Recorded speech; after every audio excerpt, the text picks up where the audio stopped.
അത് ജെയിംസിന്റെ ഫോണായിരുന്നു. അവർ ആലീസിന്റെ മൃതദേഹം കണ്ടുപിടിച്ചെന്ന് അയാളെ അറിയിക്കുകയായിരുന്നു. കാറിന്റെ മുൻവിളക്കിൽ നിന്നും ചിതറിക്കൊണ്ടിരുന്ന വെളിച്ചത്തിൽ നോക്കി ദവെ വാഹനം മുമ്പോട്ട് ഓടിച്ചുകൊണ്ടിരുന്നു. വിവിധ ചിന്തകൾ അയാളുടെ മനസ്സിൽ പോരാട്ടം നടത്തുകയായിരുന്നു. അപ്പോൾ പെട്ടെന്ന് ഒരു മീറ്റിംഗ് വിളിച്ചുകൂട്ടിയിരിക്കിയാൽ പ്രസ്തുത മീറ്റിംഗിൽ മിസ്റ്റർ ദവയുടെ സാന്നിധ്യം കൂടി ആവശ്യമുണ്ടെന്ന ഷെറീഫിന്റെ നിർദ്ദേശത്തിന് വഴങ്ങി അദ്ദേഹത്തിന്റെ ഓഫീസിലേക്ക് പോവുകയായിരുന്നു അയാൾ. അപ്പോൾ സമയം ഏതാണ്ട് 11 ആകാറായിരുന്നു. റോഡ് മിക്കവാറും വിജനമായിരുന്നു. ഇടയ്ക്കിടെ ഓരോ മഴത്തുള്ളി കാറിന്റെ മുൻവശത്തെ ഗ്ലാസിൽ പതിയുന്നുണ്ടായിരുന്നു. അയാളുടെ ചിന്തകൾ മിസ്സിസ് ലോറിങ്ങിലേക്ക് തിരിഞ്ഞു. എത്ര അപകടകരമായ ഒരു കാര്യമായിരുന്നു താൻ ചെയ്യാൻ തുനിഞ്ഞത്. അയാൾ ഓർത്തു. അവളിപ്പോൾ തനിക്ക് കയ്യെത്താത്ത ദൂരത്തിൽ എത്തിക്കഴിഞ്ഞിരിക്കുന്നു. ഇനി എന്തു ചെയ്യും? അവൾ അറ്റോർണിക്ക് കൊടുത്തെന്ന് പറഞ്ഞ എഴുത്ത്, അതിനി എന്തു ചെയ്യും? അവൾ മദ്യത്തിന്റെ ലഹരിക്ക് അതീതയാണ്. റോഡിലൂടെ നടന്നു പോകുമ്പോൾ ഏതെങ്കിലും വാഹനത്തിനടിയിൽപ്പെട്ട് അവൾക്ക് മരണം സംഭവിക്കാം. അതറിഞ്ഞാൽ ഉടനെ അഡ്വക്കേറ്റിന്റെ കയ്യിലുള്ള കവർ അയാൾ പൊട്ടിച്ചു നോക്കും. അതിലെഴുതിയത് എന്താണെന്ന് അയാൾ വായിച്ചറിയും. അതോടെ താൻ കുറ്റവാളിയാണെന്ന് തെളിയിക്കപ്പെടും. ഇനി ഒരേ ഒരു മാർഗം അഡ്വക്കേറ്റിൽ നിന്ന് ആ എഴുത്ത് തിരിച്ചു വാങ്ങിക്കാൻ അവളെ പ്രേരിപ്പിക്കുകയാണ്. അല്ലാതിരുന്നാൽ അവളുടെ ജീവിതകാലം മുഴുവൻ തനിക്ക് അവളെ ആശ്രയിക്കേണ്ടി വരും. പെട്ടെന്നായിരുന്നു റോഡിന്റെ നടുവിൽ ഒരു ചുവന്ന പ്രകാശം തെളിഞ്ഞു കണ്ടത്. അയാൾ ബ്രേക്കിട്ട് വാഹനം നിർത്തി. ഏതാണ്ട് പാതി റോഡ് വരെ ഒരു പോലീസ് വാഹനം നിർത്തിവെക്കപ്പെട്ടിരിക്കുന്നു. 2 പോലീസ് ഓഫീസർമാർ അയാളുടെ നേരെ നടന്നടുക്കുകയായിരുന്നു. അല്പം കഴിഞ്ഞാണ് ആ പോലീസ് ഉദ്യോഗസ്ഥന്മാരുടെ മുന്നിൽ വേറെ 2 പോലീസുകാരും തോക്കുകൾ കയ്യിലേന്തി വരുന്നുണ്ടെന്ന് ദവയ്ക്ക് മനസ്സിലായത്. ദവെ ജനാലയിൽ കൂടി തല പുറത്തേക്കിട്ട് നോക്കി. അയാളുടെ വായ് വരളുന്നതായി തോന്നി. ഒരു പോലീസുകാരൻ അയാളുടെ മുഖത്ത് ഫ്ലാഷ് ലൈറ്റ് അടിച്ചു. താങ്കളുടെ അടയാള കാർഡ് കാണട്ടെ, പോലീസുകാരൻ പറഞ്ഞു. ദവെ തന്റെ പേഴ്സ് എടുത്ത് അയാൾക്ക് നീട്ടി. എന്താണിതൊക്കെ? അല്പം സാവകാശത്തോടെ അയാൾ ചോദിച്ചു. ഓ, മിസ്റ്റർ ദവയാണോ? ഞങ്ങൾ താങ്കളുടെ ബാങ്ക് കവർച്ചയെക്കുറിച്ചുള്ള അന്വേഷണത്തിലാണ്. പിറ്റ്സ്വില്ലയിൽ അകത്തേക്കും പുറത്തേക്കും പോകുന്ന വാഹനം പരിശോധിക്കുകയാണ് ഞങ്ങൾ ചെയ്യുന്നത്. പക്ഷേ 48 മണിക്കൂർ മുമ്പേ അയാൾ ഇവിടം വിട്ടു പോയി കഴിഞ്ഞില്ലേ? പക്ഷേ അയാൾ പോയിട്ടില്ലെന്നാണ് ആരോ വിശ്വസിക്കുന്നത്. പോലീസ് ഓഫീസർ പേഴ്സ് ദവയെ തന്നെ തിരിച്ചേൽപ്പിച്ചുകൊണ്ട് പറഞ്ഞു. ഓക്കെ മിസ്റ്റർ ദവെ, താങ്കൾക്ക് പോകാം. സല്യൂട്ട് ചെയ്ത് അയാൾ മാറി നിന്നു. ദവെ വീണ്ടും പുറപ്പെട്ടു. അയാൾ വീണ്ടും ചിന്താകുഴപ്പത്തിലായി. അവർ അന്വേഷിക്കുന്ന ആൾ നഗരത്തിൽ തന്നെയുണ്ടെന്ന് അവർ വിശ്വസിക്കാൻ കാരണമെന്തായിരിക്കും? എവിടെയെങ്കിലും തനിക്ക് പിഴ പറ്റിയിരിക്കുമോ? അയാൾ ഓർത്തു. ഷെറീഫിന്റെ ഓഫീസിന് വെളിയിലെത്തിയപ്പോൾ അവിടെ മറ്റൊരു സംഭവം അയാൾക്ക് വേണ്ടി കാത്തിരിപ്പുണ്ടായിരുന്നു. കറുപ്പും വെളുപ്പും ഇടകലർന്ന ഒരു കാഡിലക് കാർ അവിടെ പാർക്ക് ചെയ്യപ്പെട്ടിരുന്നു. സാൻ ഫ്രാൻസിസ്കോ നമ്പർ പ്ലേറ്റ് ഉള്ള കാറായിരുന്നു അത്. ഹെൻറി മാർദിയുടെ കാറായിരുന്നു അത്. അയാൾക്ക് വളരെ പരിചയമുള്ള car. Federal and national banking കോർപ്പറേഷന്റെ ജനറൽ മാനേജറായിരുന്ന ഹെൻറി മിസ്റ്റർ ദവയുടെ ബോസും കൂടിയാണ് അദ്ദേഹം. അദ്ദേഹം ഇവിടെ എന്തായിരിക്കും ചെയ്യുന്നത്? ഒരു നെടുവീർപ്പിട്ട് കണ്ട് കാർ വിട്ടിറങ്ങി അയാൾ പടികൾ ചവിട്ടി കയറി ഷെറീഫിന്റെ ഓഫീസിലേക്ക് ചെന്നു. ഹെൻറി ഷെറീഫിനോട് സംസാരിച്ചുകൊണ്ടിരിക്കുകയായിരുന്നു. ടെലിഫോണിൽ സംസാരിച്ചുകൊണ്ട് ട്രാവേഴ്സ് അടുത്ത മേശയ്ക്ക് സമീപം ഇരുന്നിരുന്നു. മിസ്റ്റർ ദവെ ആ വലിയ മുറിയിലേക്ക് കയറിയപ്പോൾ ട്രാവേഴ്സ് ഫോണിൽ പറയുകയായിരുന്നു. ഒരു സ്റ്റാൻഡേർഡ് റെമിംഗ്ടൺ 1950 മോഡലോ? യെസ്, നല്ലത്. അതിനെന്തെങ്കിലും പ്രത്യേകതയുണ്ടോ? RV എന്നീ അക്ഷരങ്ങളോ? റൈറ്റ്, വളരെ നന്ദി എന്ന് പറഞ്ഞ് അയാൾ ഫോൺ താഴെ വെച്ചു. പാതി മാത്രം ശ്രദ്ധിച്ചുകൊണ്ട് ദവെ മുറിയിലേക്ക് കടന്ന് ഹെൻറിയുമായി കൈകുലുക്കി. താങ്കളെ ഇവിടെ കാണാൻ കഴിഞ്ഞതിൽ സന്തോഷം സർ, തന്റെ വശ്യസുന്ദരമായ മന്ദഹാസത്തോടെ ദവെ പറഞ്ഞു. ഇവിടെ നടന്നത് ഒരു ഭയങ്കരമായ കാര്യമാണ്. താങ്കളുടെ സഹകരണം കൂടിയുണ്ടെന്ന് കാണുന്നതിൽ എനിക്ക് സന്തോഷമുണ്ട്. തീർച്ചയായും ഭയങ്കരം തന്നെ. മിസ് ആലിസ് കൊല്ലപ്പെട്ട വിവരം താങ്കൾ അറിഞ്ഞോ? ഹെൻറി ദവയോട് ചോദിച്ചു. ഷെറീഫ് എനിക്ക് ഫോൺ ചെയ്തിരുന്നു എന്ന് അയാൾ ഷെറീഫിന്റെ നേരെ തിരിഞ്ഞു. അവളെ താങ്കൾക്ക് എവിടെ വെച്ചാണ് കണ്ടുകിട്ടിയത്? ഡൗൺ സൈഡ് റെയിൽവേ പാർക്കിംഗ് ഗ്രൗണ്ടിൽ വെച്ച്. അവൾ കാറിന്റെ ഡിക്കിക്കുള്ളിലായിരുന്നു. അദ്ദേഹം തന്റെ വാച്ചിൽ നോക്കി. ജെയിംസ് ഏതു നിമിഷവും ഇവിടെ എത്തിച്ചേരും. അയാൾ വരുമ്പോൾ ഏതെങ്കിലും വിവരങ്ങൾ കൊണ്ടുവന്നെന്ന് വരാം. അതുകൊണ്ട് അതുവരെ നമുക്കിവിടെ കാത്തിരിക്കാം. അവരെല്ലാവരും ചേർന്ന് ഒരു വലിയ മേശയ്ക്ക് സമീപത്തേക്ക് കസേരകൾ വലിച്ചു നീക്കിയിരിക്കെ കതക് തള്ളി തുറന്നുകൊണ്ട് ജെയിംസ് അങ്ങോട്ട് വന്നു. അയാൾ ആകെ ചൂട് പിടിച്ച ഒരവസ്ഥയിലാണെന്ന് തോന്നിച്ചിരുന്നു. മുഖമെല്ലാം വിയർത്ത് മുടി പാറിയുലർന്ന രീതിയിൽ കാണപ്പെട്ടിരുന്നു. വന്ന പാടെ അയാൾ ഹെൻറിക്ക് കൈ കൊടുത്തു. നമുക്ക് എല്ലാവർക്കും ഇരിക്കാം. നിങ്ങളെല്ലാവരും നടക്കുന്നത് എന്താണെന്ന് അറിയാൻ തിടുക്കമുള്ളവരാണെന്ന് എനിക്കറിയാം. ഹെൻറി ഇരിക്കുന്നത് വരെ അയാൾ കാത്തിരുന്നു. മേശയുടെ അങ്ങേ അറ്റത്ത് ട്രാവേഴ്സിനോടൊപ്പം ദവേ ഹെൻറിക്ക് അരികിലിരുന്നു. ഹെൻറിക്ക് അടുത്തായി ഷെരീഫും. ആ പെൺകുട്ടി കൊല്ലപ്പെട്ടതാണെന്നതിൽ തർക്കമില്ല തന്നെ, ജെയിംസ് പറഞ്ഞു. കഴുത്ത് ഞെരിക്കാണ് അവളെ കൊന്നിരിക്കുന്നത്. കൊള്ള നടന്ന ദിവസം രാത്രിയിൽ സുമാർ 2 മണിക്കാണ് അവൾ കൊല്ലപ്പെട്ടതെന്നാണ് മെഡിക്കൽ ഓഫീസർ റിപ്പോർട്ട് ചെയ്തിരിക്കുന്നത്. ഇതേപ്പറ്റി എൻ്റെ കാഴ്ചപ്പാട് ഇപ്രകാരമാണ്. ജോണി എന്ന മനുഷ്യൻ പണം കൊള്ളയടിക്കാൻ സഹായിക്കാൻ ആലീസിനെ പ്രേരിപ്പിച്ചു. കഴിഞ്ഞ 3 വാരങ്ങളിലായി അവർ രണ്ടുപേരും നടത്തിവരുന്ന ഒത്തുചേരലിനെ പറ്റി നമുക്കറിയാം. അതിനുശേഷമാണ് അയാൾ അവളെ കവർച്ചയ്ക്ക് കൂട്ടുനിൽക്കാൻ പ്രേരിപ്പിച്ചത്. കവർച്ച നടത്തിയതിന്റെ 2 ദിവസങ്ങൾക്ക് മുമ്പായിരുന്നു. വിഷയം ഓർമ്മിപ്പിച്ചുകൊണ്ട് ബാങ്കിന്റെ പിൻവശത്തെ കതക് തുറന്നു വെക്കാൻ നിർദ്ദേശിച്ച് ഒരു കുറിപ്പ് അയച്ചത്. സാധാരണ പോലെ പണം ബാങ്കിൽ കൊണ്ടുവന്ന് നിക്ഷേപിക്കപ്പെട്ടു. രാത്രി ആലീസും ദവയും പുറപ്പെട്ടു പോയ സമയം നോക്കി ജോണി ബാങ്കിനകത്ത് കയറി അവിടുത്തെ എല്ലാ ബൾബുകളും അഴിച്ചെടുത്ത് അലാറത്തിന്റെ വയർ മുറിച്ചു കളഞ്ഞ് ആലീസിന്റെയും ദവയുടെയും കയ്യിലുണ്ടായിരുന്ന താക്കോലിന്റെ ഡ്യൂപ്ലിക്കേറ്റ് താക്കോലും ഉപയോഗിച്ച് സേഫ് തുറക്കുകയാണ് ചെയ്തിരിക്കുന്നത്. ഒരു നിമിഷം, ഹെൻറി ഇടയിൽ കയറി പറഞ്ഞു. എനിക്ക് മനസ്സിലായില്ല. ഡ്യൂപ്ലിക്കേറ്റ് താക്കോൽ ഉണ്ടാക്കാൻ അവർക്ക് ദവയുടെ താക്കോൽ എങ്ങനെ കിട്ടി? ഒരു വിശദീകരണം വേണം. മിസ്റ്റർ ലാംബ് അസുഖമായി കിടപ്പിലായിരുന്നപ്പോൾ അയാളുടെ താക്കോൽ ചില മണിക്കൂറുകളോളം മിസ് ആലീസിന്റെ കയ്യിലുണ്ടായിരുന്നു. അതിന്റെ അടയാളം പതിച്ചെടുക്കാൻ അവൾക്ക് അത്രയും സമയം മതിയാവും. ആ അടയാളം പിന്നീട് അവൾ ജോണിക്ക് കൊടുത്തു. അതിന് മിസ്റ്റർ ലാംബ് അസുഖത്തിലായി 6 വാരങ്ങൾക്ക് മേലെയായില്ലേ? അപ്പോൾ അത്രയും കാലമായി ജോണി ഇവിടെ തന്നെ ചുറ്റിക്കറങ്ങുകയായിരുന്നു എന്നാണോ ഇതിൽ നിന്ന് അനുമാനിക്കേണ്ടത്? ദവേ യാതൊരു ഭാവഭേദവും പ്രകടമാക്കാതെ ഇളകാതിരുന്നു. അങ്ങനെയാണ് ഞാൻ ഊഹിക്കുന്നത്.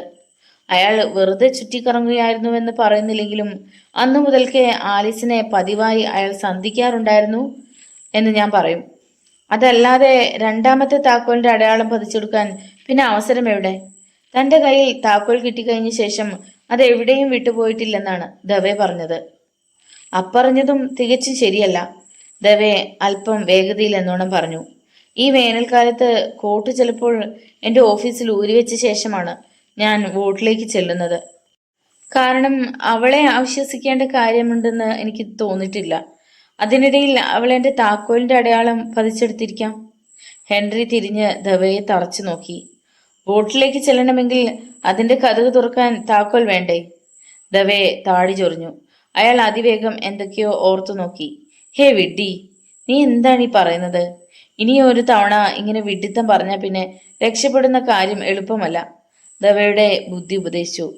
വോൾട്ടിൽ പണമില്ലാത്ത സമയങ്ങളിൽ സാധാരണ ഞങ്ങൾ അത് അടച്ചിടാറില്ല സർ, അയാൾ പറഞ്ഞു. ഒന്ന് നിർത്തിയ ശേഷം ഹെൻറി ജെയിംസിനോട് പറഞ്ഞു. പറഞ്ഞോളൂ.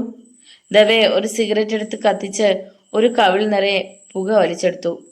പണം കിട്ടിക്കഴിഞ്ഞ ശേഷം ആലീസിനെ സന്ധിക്കാൻ ജോണി പ്ലാനിട്ടിരുന്നു. അവളെയും കൂട്ടി മറ്റെവിടെയോ ചെല്ലാൻ അവർ നേരത്തെ പറഞ്ഞുറപ്പിച്ചിരിക്കണം. അങ്ങനെ പോകുമ്പോഴാണ് അവർ ഹൈവേയിലെ പെട്രോൾ പമ്പിൽ എത്തിയത്. അവിടെ വെച്ച് അറ്റൻഡർ കേൾക്കത്തക്ക വിധം സാൻ ഫ്രാൻസിസ്കോയിലേക്ക് പോകുന്ന കാര്യത്തെക്കുറിച്ച് അവർ സംസാരിച്ചു. അത് കഴിഞ്ഞ് അവളെ ഒരു ഏകാന്തമായ സ്ഥലത്ത് വെച്ച് കഴുത്തു നെരിച്ച് വധിച്ച് കാറിന്റെ ഡിക്കിയിൽ അടക്കം ചെയ്തു. പിന്നീട് അവൻ സ്ഥലം വിട്ടു. എങ്കിലും അവൻ ഇപ്പോഴും ഈ ഡിസ്ട്രിക്റ്റിൽ തന്നെയുണ്ടെന്ന് സംശയിക്കപ്പെടുന്നു. ദവേ കസേരയിൽ ചാരിയിരുന്നു. അയാളുടെ കനം പിന്നോട്ട് ചെരിഞ്ഞപ്പോൾ കസേരയിൽ ഒരു നേർത്ത ശബ്ദമുണ്ടായി. ഹെൻറി ചോദിച്ചു, താങ്കൾ അങ്ങനെ കരുതാൻ കാരണം? ജെയിംസിന്റെ കുടലിൽ അപ്പോൾ വല്ലാത്തൊരു വേദന അനുഭവപ്പെട്ടു. അത് സഹിക്കാനാവാതെ അയാളൊന്ന് പൊളഞ്ഞു. ജോണി ഇവിടുത്തുകാരനാണെന്ന് തെളിയിക്കാൻ വേണ്ട നടപടികൾ കൈക്കൊള്ളുകയാണ് ഞങ്ങളിപ്പോൾ ചെയ്യുന്നത്. കൊള്ള നടന്ന ദിവസം പോലീസ് എല്ലാ റോഡുകളും അടച്ചിടാൻ വേണ്ട നടപടിയുണ്ടായി. പിറ്റ്സ്വില്ലയിൽ നിന്നും പുറത്തേക്ക് പോകുന്ന കാറുകൾ പരിശോധനയ്ക്ക് വിധേയമാക്കി. എന്നാൽ സംശയിക്കത്തക്ക ആരെയും ഇതേവരെ പിടികിട്ടിയിട്ടില്ല. ആ സമയം ചില കാറുകൾ മാത്രമേ റോഡിലുണ്ടായിരുന്നുള്ളൂ. അവയെല്ലാം പോലീസിന് അറിയാവുന്ന വ്യക്തികളുടേതായിരുന്നു. അതുകൊണ്ടാണ് കൊലയാളി ഒന്നുകിൽ ടൗൺ സൈഡിൽ ഉണ്ടായിരിക്കണമെന്ന് വിശ്വസിക്കുന്നത്, അതല്ലെങ്കിൽ പിറ്റ്സ്വില്ലയിൽ. ദേവയ്ക്ക് നാവ് വരളുന്നതായി തോന്നി. കത്തി അണയാറായ സിഗരറ്റിലേക്ക് നോക്കുന്ന അയാളുടെ ഹൃദയം ശക്തിയിൽ മിടിച്ചു തുടങ്ങി. ആ മിടിപ്പിന്റെ ശബ്ദമെങ്ങാനും അടുത്തിരിക്കുന്ന ട്രാവേഴ്സ് കേൾക്കുമോ എന്നയാൾ ഭയന്നു. അയാൾ ഈ നഗരത്തിലെ തന്നെ ഒരാളാണെന്ന് താങ്കൾക്ക് തോന്നാൻ എന്തായിരുന്നു കാരണം? ഹെൻറി ചോദിച്ചു. അതിന് മറുപടി പറഞ്ഞത് ട്രാവേഴ്സ് ആയിരുന്നു. പല കാരണങ്ങൾ വച്ച് നോക്കിയാൽ ഞങ്ങളുടെ ധാരണ ശരിയാണെന്ന് തോന്നാം. അവയിൽ പ്രധാനപ്പെട്ടത് ഡൗൺ സൈഡും പിറ്റ്സ്വില്ലയും. ഇവ രണ്ടും ചെറിയ നഗരങ്ങളാണ്. അതിനാൽ ഈ രണ്ടിടങ്ങളിലും പുതുതായി എത്തുന്നവർ ശ്രദ്ധിക്കപ്പെടും. സംഭവം കഴിഞ്ഞ ശേഷം റേഡിയോയിലും ടെലിവിഷനിലും ഞങ്ങൾ പരസ്യം ചെയ്തു. ആ മനുഷ്യന്റെ അടയാളങ്ങൾ എണ്ണി എണ്ണി പറഞ്ഞിട്ടും വ്യക്തമായ തെളിവ് തരാൻ അയാൾക്ക് കാർ വിൽപ്പന നടത്തിയ ആളും പെട്രോൾ പമ്പിലെ അറ്റൻഡറും അല്ലാതെ മൂന്നാമതൊരാൾ മുന്നോട്ട് വന്നില്ല. ഹോട്ടലുകളിലോ അഥവാ ലോഡ്ജുകളിൽ പോലും അങ്ങനെ ഒരാൾ സന്ദർശിച്ചതായി അറിവില്ല. ഇതിൽ നിന്നും മിസ്സിസ് ലോറിങ്ങും മേജർ ഹാർഡിയും മിസ് പിയേഴ്സണും കാണത്തക്ക വിധം സമയാനുസൃതം അവ വെക്കുന്നതാണെന്നും ഊഹിച്ചെടുക്കാം. ആ താടി മീശയും കൃതാവും എടുത്തു കളഞ്ഞാൽ ആ മനുഷ്യൻ ഡൗൺ സൈഡിലെയോ പിറ്റ്സ്വില്ലയിലെയോ എക്സ് ആയിത്തീരുന്നു. ആലീസിന് അയാൾ അയച്ച കുറിപ്പ് ടൈപ്പ് ചെയ്തത് ഒരു സ്റ്റാൻഡേർഡ് ടൈപ്പ് റൈറ്ററിലാണെന്ന് ബോധ്യമായിട്ടുണ്ട്.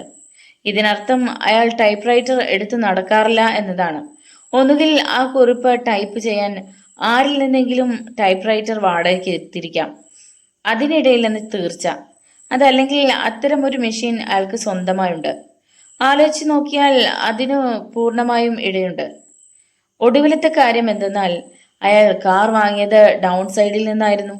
ഈ രണ്ട് നഗരങ്ങളിലേതെങ്കിലും ഒന്നിൽ നിരന്തരമായി താമസിക്കുന്ന ഒരാളല്ലെങ്കിൽ അവിടെ ചെന്ന് കാർ വാങ്ങാൻ അയാൾ ധൈര്യപ്പെടുന്നത് എങ്ങനെ? ദവേ തന്റെ കൈകളിലേക്ക് നോക്കി. അയാളുടെ രോപകൂമങ്ങളിൽ വിയർപ്പ് തുള്ളികൾ പൊടിഞ്ഞുയർന്നു. അയാൾ ഉപയോഗിച്ചിരുന്ന ടൈപ്പ് റൈറ്റർ ബാങ്കിലേത് തന്നെയായിരുന്നു. അത് പരിശോധിക്കാനെത്തിയ ട്രാവേഴ്സ് പ്രസ്തുത മെഷീന് എന്തെങ്കിലും പ്രത്യേകതകളുണ്ടോ എന്ന് ചോദിച്ചത് അയാൾ ഓർമ്മിച്ചു. അല്പം മുമ്പ് ഫോണിൽ ടൈപ്പ് റൈറ്ററിലെ RV എന്നീ അക്ഷരങ്ങൾ മറ്റ് അക്ഷരങ്ങളെ പോലെ നേരെയല്ലെന്നും ടൈപ്പ് ചെയ്താൽ അവയ്ക്ക് സ്ഥാനഭ്രംശം സംഭവിക്കുമെന്നുമൊക്കെ പറഞ്ഞിരുന്നതും അയാൾ ഓർത്തു. ഇപ്പോൾ ട്രാവേഴ്സ് തുടർന്നു. ഞങ്ങൾ അത്തരം മെഷീൻ ആരൊക്കെ വെച്ചിരിക്കുന്നോ അവിടമെല്ലാം അന്വേഷണം നടത്തി വരികയാണ്. ആ മെഷീനുകൾ ആർക്കൊക്കെ വിൽപ്പന നടത്തിയിരുന്നു എന്നതിനെ പറ്റിയുള്ള ലോക്കൽ ഏജന്റിൽ നിന്ന് ഒരു ലിസ്റ്റ് ഞങ്ങൾക്ക് കിട്ടിയിട്ടുണ്ട്. ഇതിന് സമയമെടുക്കും. ആ മെഷീൻ കണ്ടെത്തി കഴിഞ്ഞാൽ ജോണി എന്ന പേരിന്റെ യഥാർത്ഥ ഉടമ ആരാണെന്ന് നമുക്കറിയാം. അതായത് ആ മനുഷ്യനും അയാൾ കൊള്ളയടിച്ച പണവും ഇപ്പോഴും ഇവിടെ തന്നെ ഉണ്ടെന്നാണോ താങ്കൾ വിശ്വസിക്കുന്നത്? ഹെൻറി ചോദിച്ചു.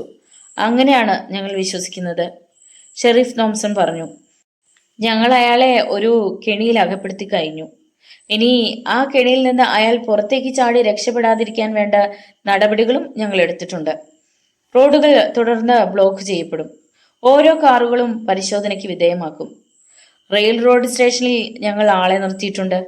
അവിടെ എത്തുന്ന ഓരോ ലഗേജും പരിശോധിക്കപ്പെടും.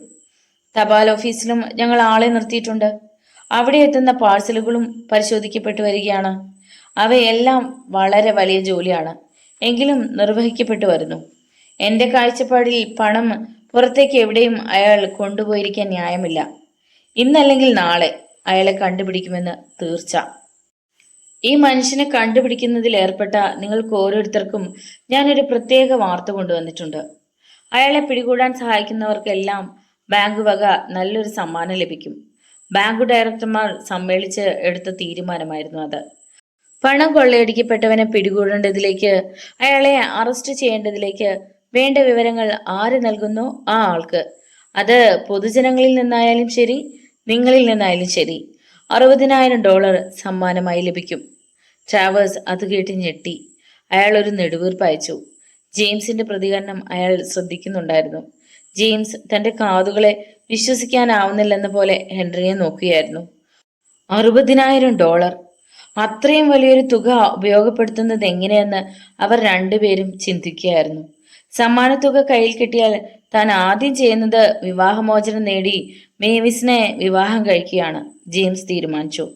ഇപ്പോഴുള്ള ജോലിയിൽ നിന്നും റിട്ടയർഡായി ഒരു കൊച്ചു വീട് വിലക്കെടുത്ത് മേവിസിന്റെ പരിചരണത്തിൽ പുതിയൊരു ജീവിതം വിഭാവനം ചെയ്യുകയായിരുന്നു അയാൾ.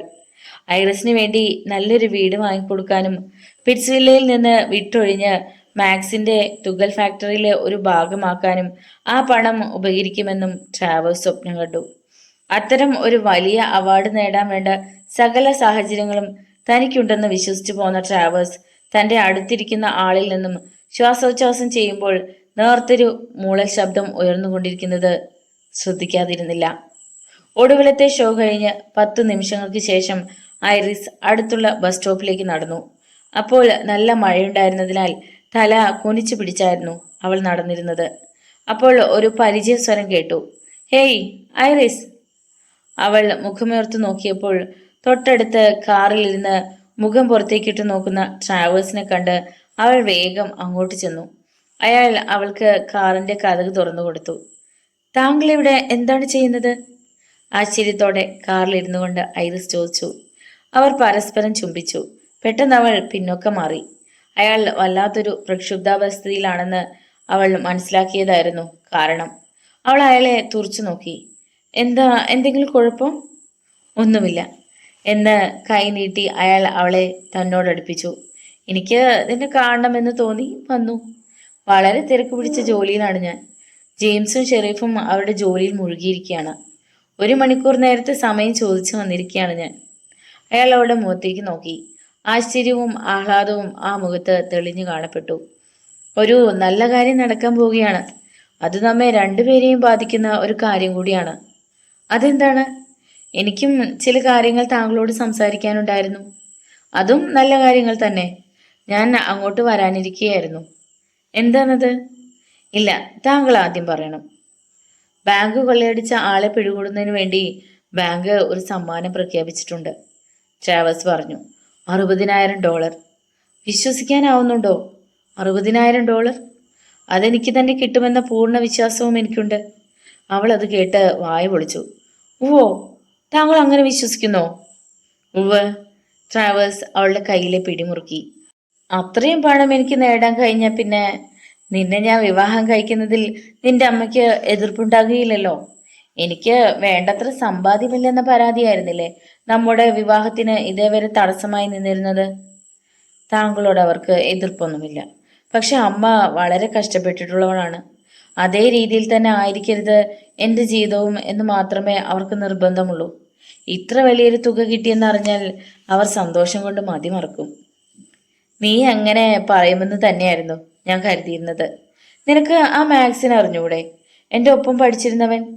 അവൻ വെസ്റ്റ് ഫീൽഡിൽ ഒരു തുകൽ വ്യാപാരം നടത്തുന്നുണ്ട്. എന്നോട് അതിൻ്റെ ഒരു പാർട്ട്ണറാകാൻ വളരെ കാലമായി നിർബന്ധിക്കാൻ തുടങ്ങിയിട്ട്. പണമില്ലാത്തത് കൊണ്ട് ഞാൻ അതിന് ചെവി കൊടുത്തിരുന്നില്ലെന്ന് മാത്രം. കഴിഞ്ഞ ആഴ്ച കൂടി അവൻ എനിക്ക് ഫോൺ ചെയ്തിരുന്നു. 20,000 മുടക്കാൻ തയ്യാറുള്ള ഒരാളെ ഇപ്പോഴും എനിക്ക് പാർട്ട്ണറായി ആവശ്യമുണ്ടെന്നാണ് അയാൾ പറഞ്ഞത്. അതുകൂടാതെ ബാക്കിയുള്ള 40,000 കൊണ്ട് നമുക്കൊരു വീട് വാങ്ങി നമ്മുടെ ഇഷ്ടപ്രകാരം ജീവിക്കുകയും ചെയ്യാം. ഐറിസ് കണ്ണുകൾ അടച്ചു തുറന്നു. അവളുടെ മുഖത്തെ ഭാവം അവർണ്ണനീയമായിരുന്നു.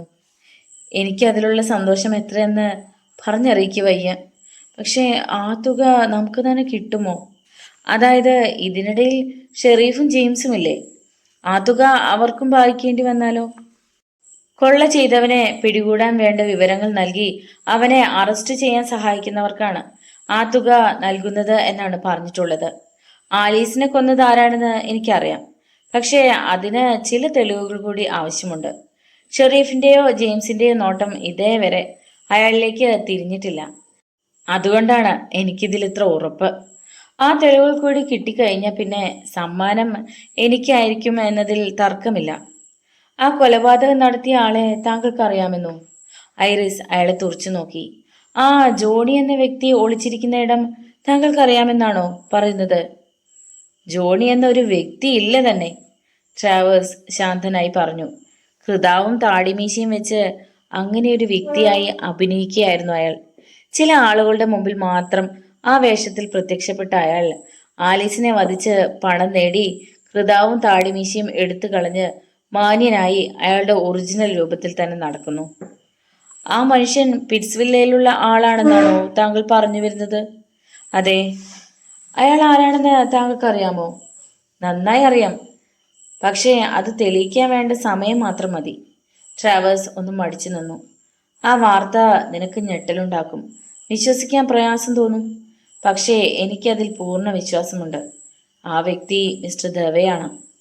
ഐറിസ് അയാളെ തുറച്ചു നോക്കി. മിസ്റ്റർ ദവെയോ?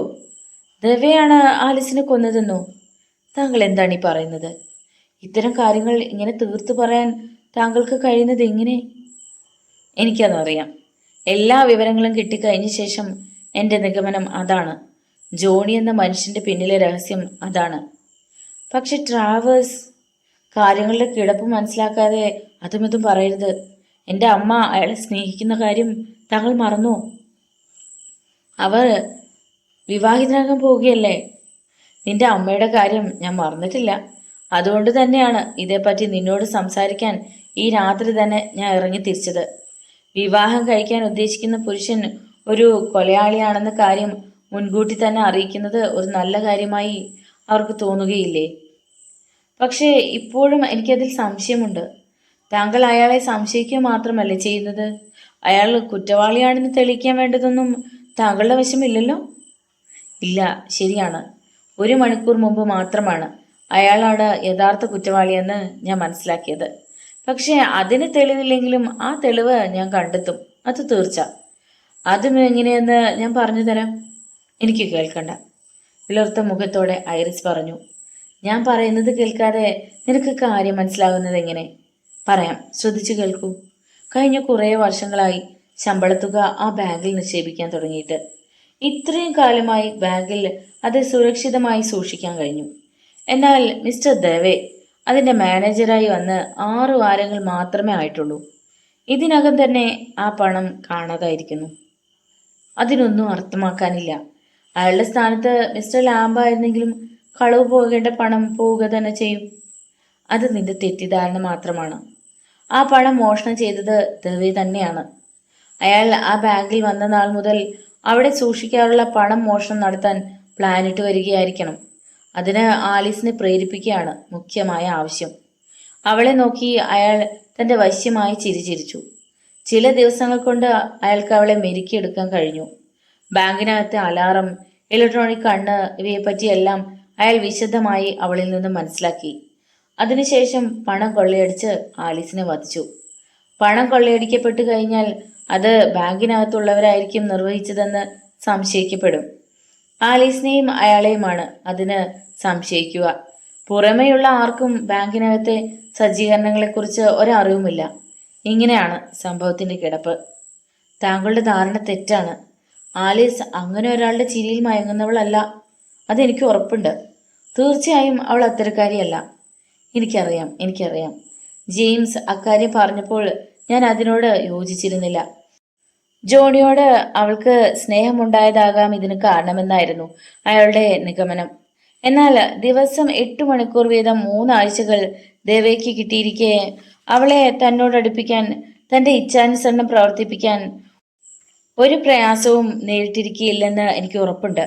അതാണ് സംഭവിച്ചിരിക്കുന്നത്. ട്രാവേഴ്സ് പറഞ്ഞത് കേട്ടപ്പോൾ അതിന് ന്യായമുണ്ടെന്ന് ഐറിസിന് തോന്നി. പക്ഷെ അമ്മയുടെ സ്ഥിതിയെപ്പറ്റി ഓർത്തപ്പോൾ അവൾക്ക് അതിനോട് അനുകൂലിക്കാൻ കഴിഞ്ഞില്ല. ഞാനത് വിശ്വസിക്കുന്നില്ല. ശരി, എങ്കിലും ഞാൻ പറഞ്ഞത് മുഴുമിപ്പിക്കട്ടെ. എൻ്റെ ധാരണ പ്രകാരം ആലീസ് ദവയെ പ്രേമിച്ചിരുന്നെങ്കിൽ പിന്നീടുള്ള കാര്യങ്ങളെല്ലാം വളരെ എളുപ്പമാണെന്ന് കാണാം. ആയിടയ്ക്കാണ് അയാൾ നിന്റെ അമ്മയെ വിവാഹം കഴിക്കാൻ നിശ്ചയിച്ചത്. ഈ ഘട്ടത്തിലാണ് അയാൾ ആലീസിനോട് ഒരു തെറ്റ് ചെയ്തിരിക്കുകയാണെന്നും അയാൾ വാസ്തവത്തിൽ മിസ്സിസ് ലോറിങ്ങിനെ വിവാഹം കഴിക്കാൻ തീരുമാനിച്ചിരിക്കുകയാണെന്നും പറയുന്നത്. വാസ്തവത്തിൽ അയാൾ സ്നേഹിച്ചിരുന്നത് ആലീസിനെയായിരുന്നു, അല്ലാതെ നിന്റെ അമ്മയെ ആയിരുന്നില്ല. ആ നിശ്ചയം വെറും ഔദ്യോഗികം മാത്രമായിരുന്നു. ഇക്കാര്യത്തിൽ അയാൾക്ക് വളരെ ശ്രദ്ധിക്കേണ്ടിയിരുന്നു. കാരണം കൊടുത്ത വാഗ്ദാനം തെറ്റിച്ചെന്ന പേരിൽ ഒരു കേസിൽ കുടുങ്ങരുതല്ലോ. അത്തരത്തിലൊരു കുടുക്കിൽ അകപ്പെടേണ്ടവളായിരുന്നു ആലീസ്. അങ്ങനെ അയാൾ പണം മോഷണം ചെയ്യേണ്ട പ്ലാൻ ഇട്ടു. അപ്രകാരം ചെയ്തു. അതോടെ അവർ രണ്ടുപേരും ഒളിവിലാകുന്നു. ആലീസിനെ ആ പ്രവൃത്തിയിൽ സഹായിക്കാനായി അവളെ പ്രേരിപ്പിക്കാൻ അയാൾക്ക് കഴിഞ്ഞു. ആലീസിനെ ഉപയോഗിച്ചുകൊണ്ടുള്ള അയാളുടെ പ്രവർത്തനം ആ രീതിയിലായിരുന്നു. അയാൾ തന്നെ വാസ്തവത്തിൽ സ്നേഹിക്കുന്നു എന്നായിരുന്നു ആലീസ് കരുതിയിരുന്നത്. ഈ സമയം അത്രയും ആ പണം കൊള്ളയടിക്കാനും അവളെ വധിക്കാൻ പ്ലാനിടുകയും ചെയ്യുകയായിരുന്നു ദവെ. അങ്ങനെ ചെയ്താൽ പണം മോഷണം ചെയ്ത കേസ് അവളിൽ ചുമത്താൻ കഴിയുമെന്നും അതുവഴി രക്ഷപ്പെടാൻ തനിക്കാവുമെന്നും ദവെ കരുതി. നിർത്തൂ, ഈ പറഞ്ഞതെല്ലാം താങ്കളുടെ ഊഹങ്ങൾ മാത്രമാണ്. ഈ രീതിയിലൊന്നും നടന്നിരിക്കാൻ ഇടയില്ലെന്നല്ല, ഇവയൊന്നും താങ്കൾക്ക് തെളിയിക്കാനും സാധ്യമല്ല തന്നെ. ഇത്തരം ഊഹാപോഹങ്ങൾ കെട്ടിച്ചമയ്ക്കാൻ താങ്കൾക്ക് എങ്ങനെ കഴിയുന്നു? അതിരിക്കട്ടെ, നമുക്കിനി ഈ ജോണി എന്ന വ്യക്തിയെ എടുക്കാം. കുറച്ചുപേർ, അതായത് കേവലം 5 പേർ മാത്രമാണ് അയാളെ കണ്ടിട്ടുള്ളവർ. ആ മനുഷ്യൻ ദവയാണെങ്കിൽ അയാൾ താമസിച്ചിരുന്നത് എവിടെയാണെന്ന് നമുക്കറിയാമല്ലോ. അതെല്ലാം മറിച്ചാണെങ്കിൽ ആ ഉയരവും കായബലവുമുള്ള ആളായിരുന്നു ജോണി.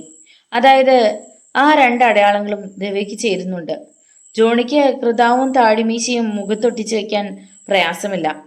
ഐറിസ് എന്തോ പറയാൻ ഭാവിക്ക് അയാൾ കൈകൊണ്ട് വിലക്കി തുടർന്നു. നിൽക്കൂ, ജോണിക്ക് കാർ വിറ്റെന്ന് പറഞ്ഞ വ്യാപാരി ജോണി ശ്വസിക്കുമ്പോൾ ഒരു തരം മൂളൽ ശബ്ദം വരുന്നുണ്ടെന്ന് പ്രത്യേകം പറഞ്ഞിരുന്നു. ഈ സ്വഭാവം അറിയാതെ സംഭവിച്ചു പോകുന്നതാണ്. അതയാൾ അറിയുന്നില്ല. ഈ സ്വഭാവ രീതി ദവയ്ക്കുമുണ്ട്.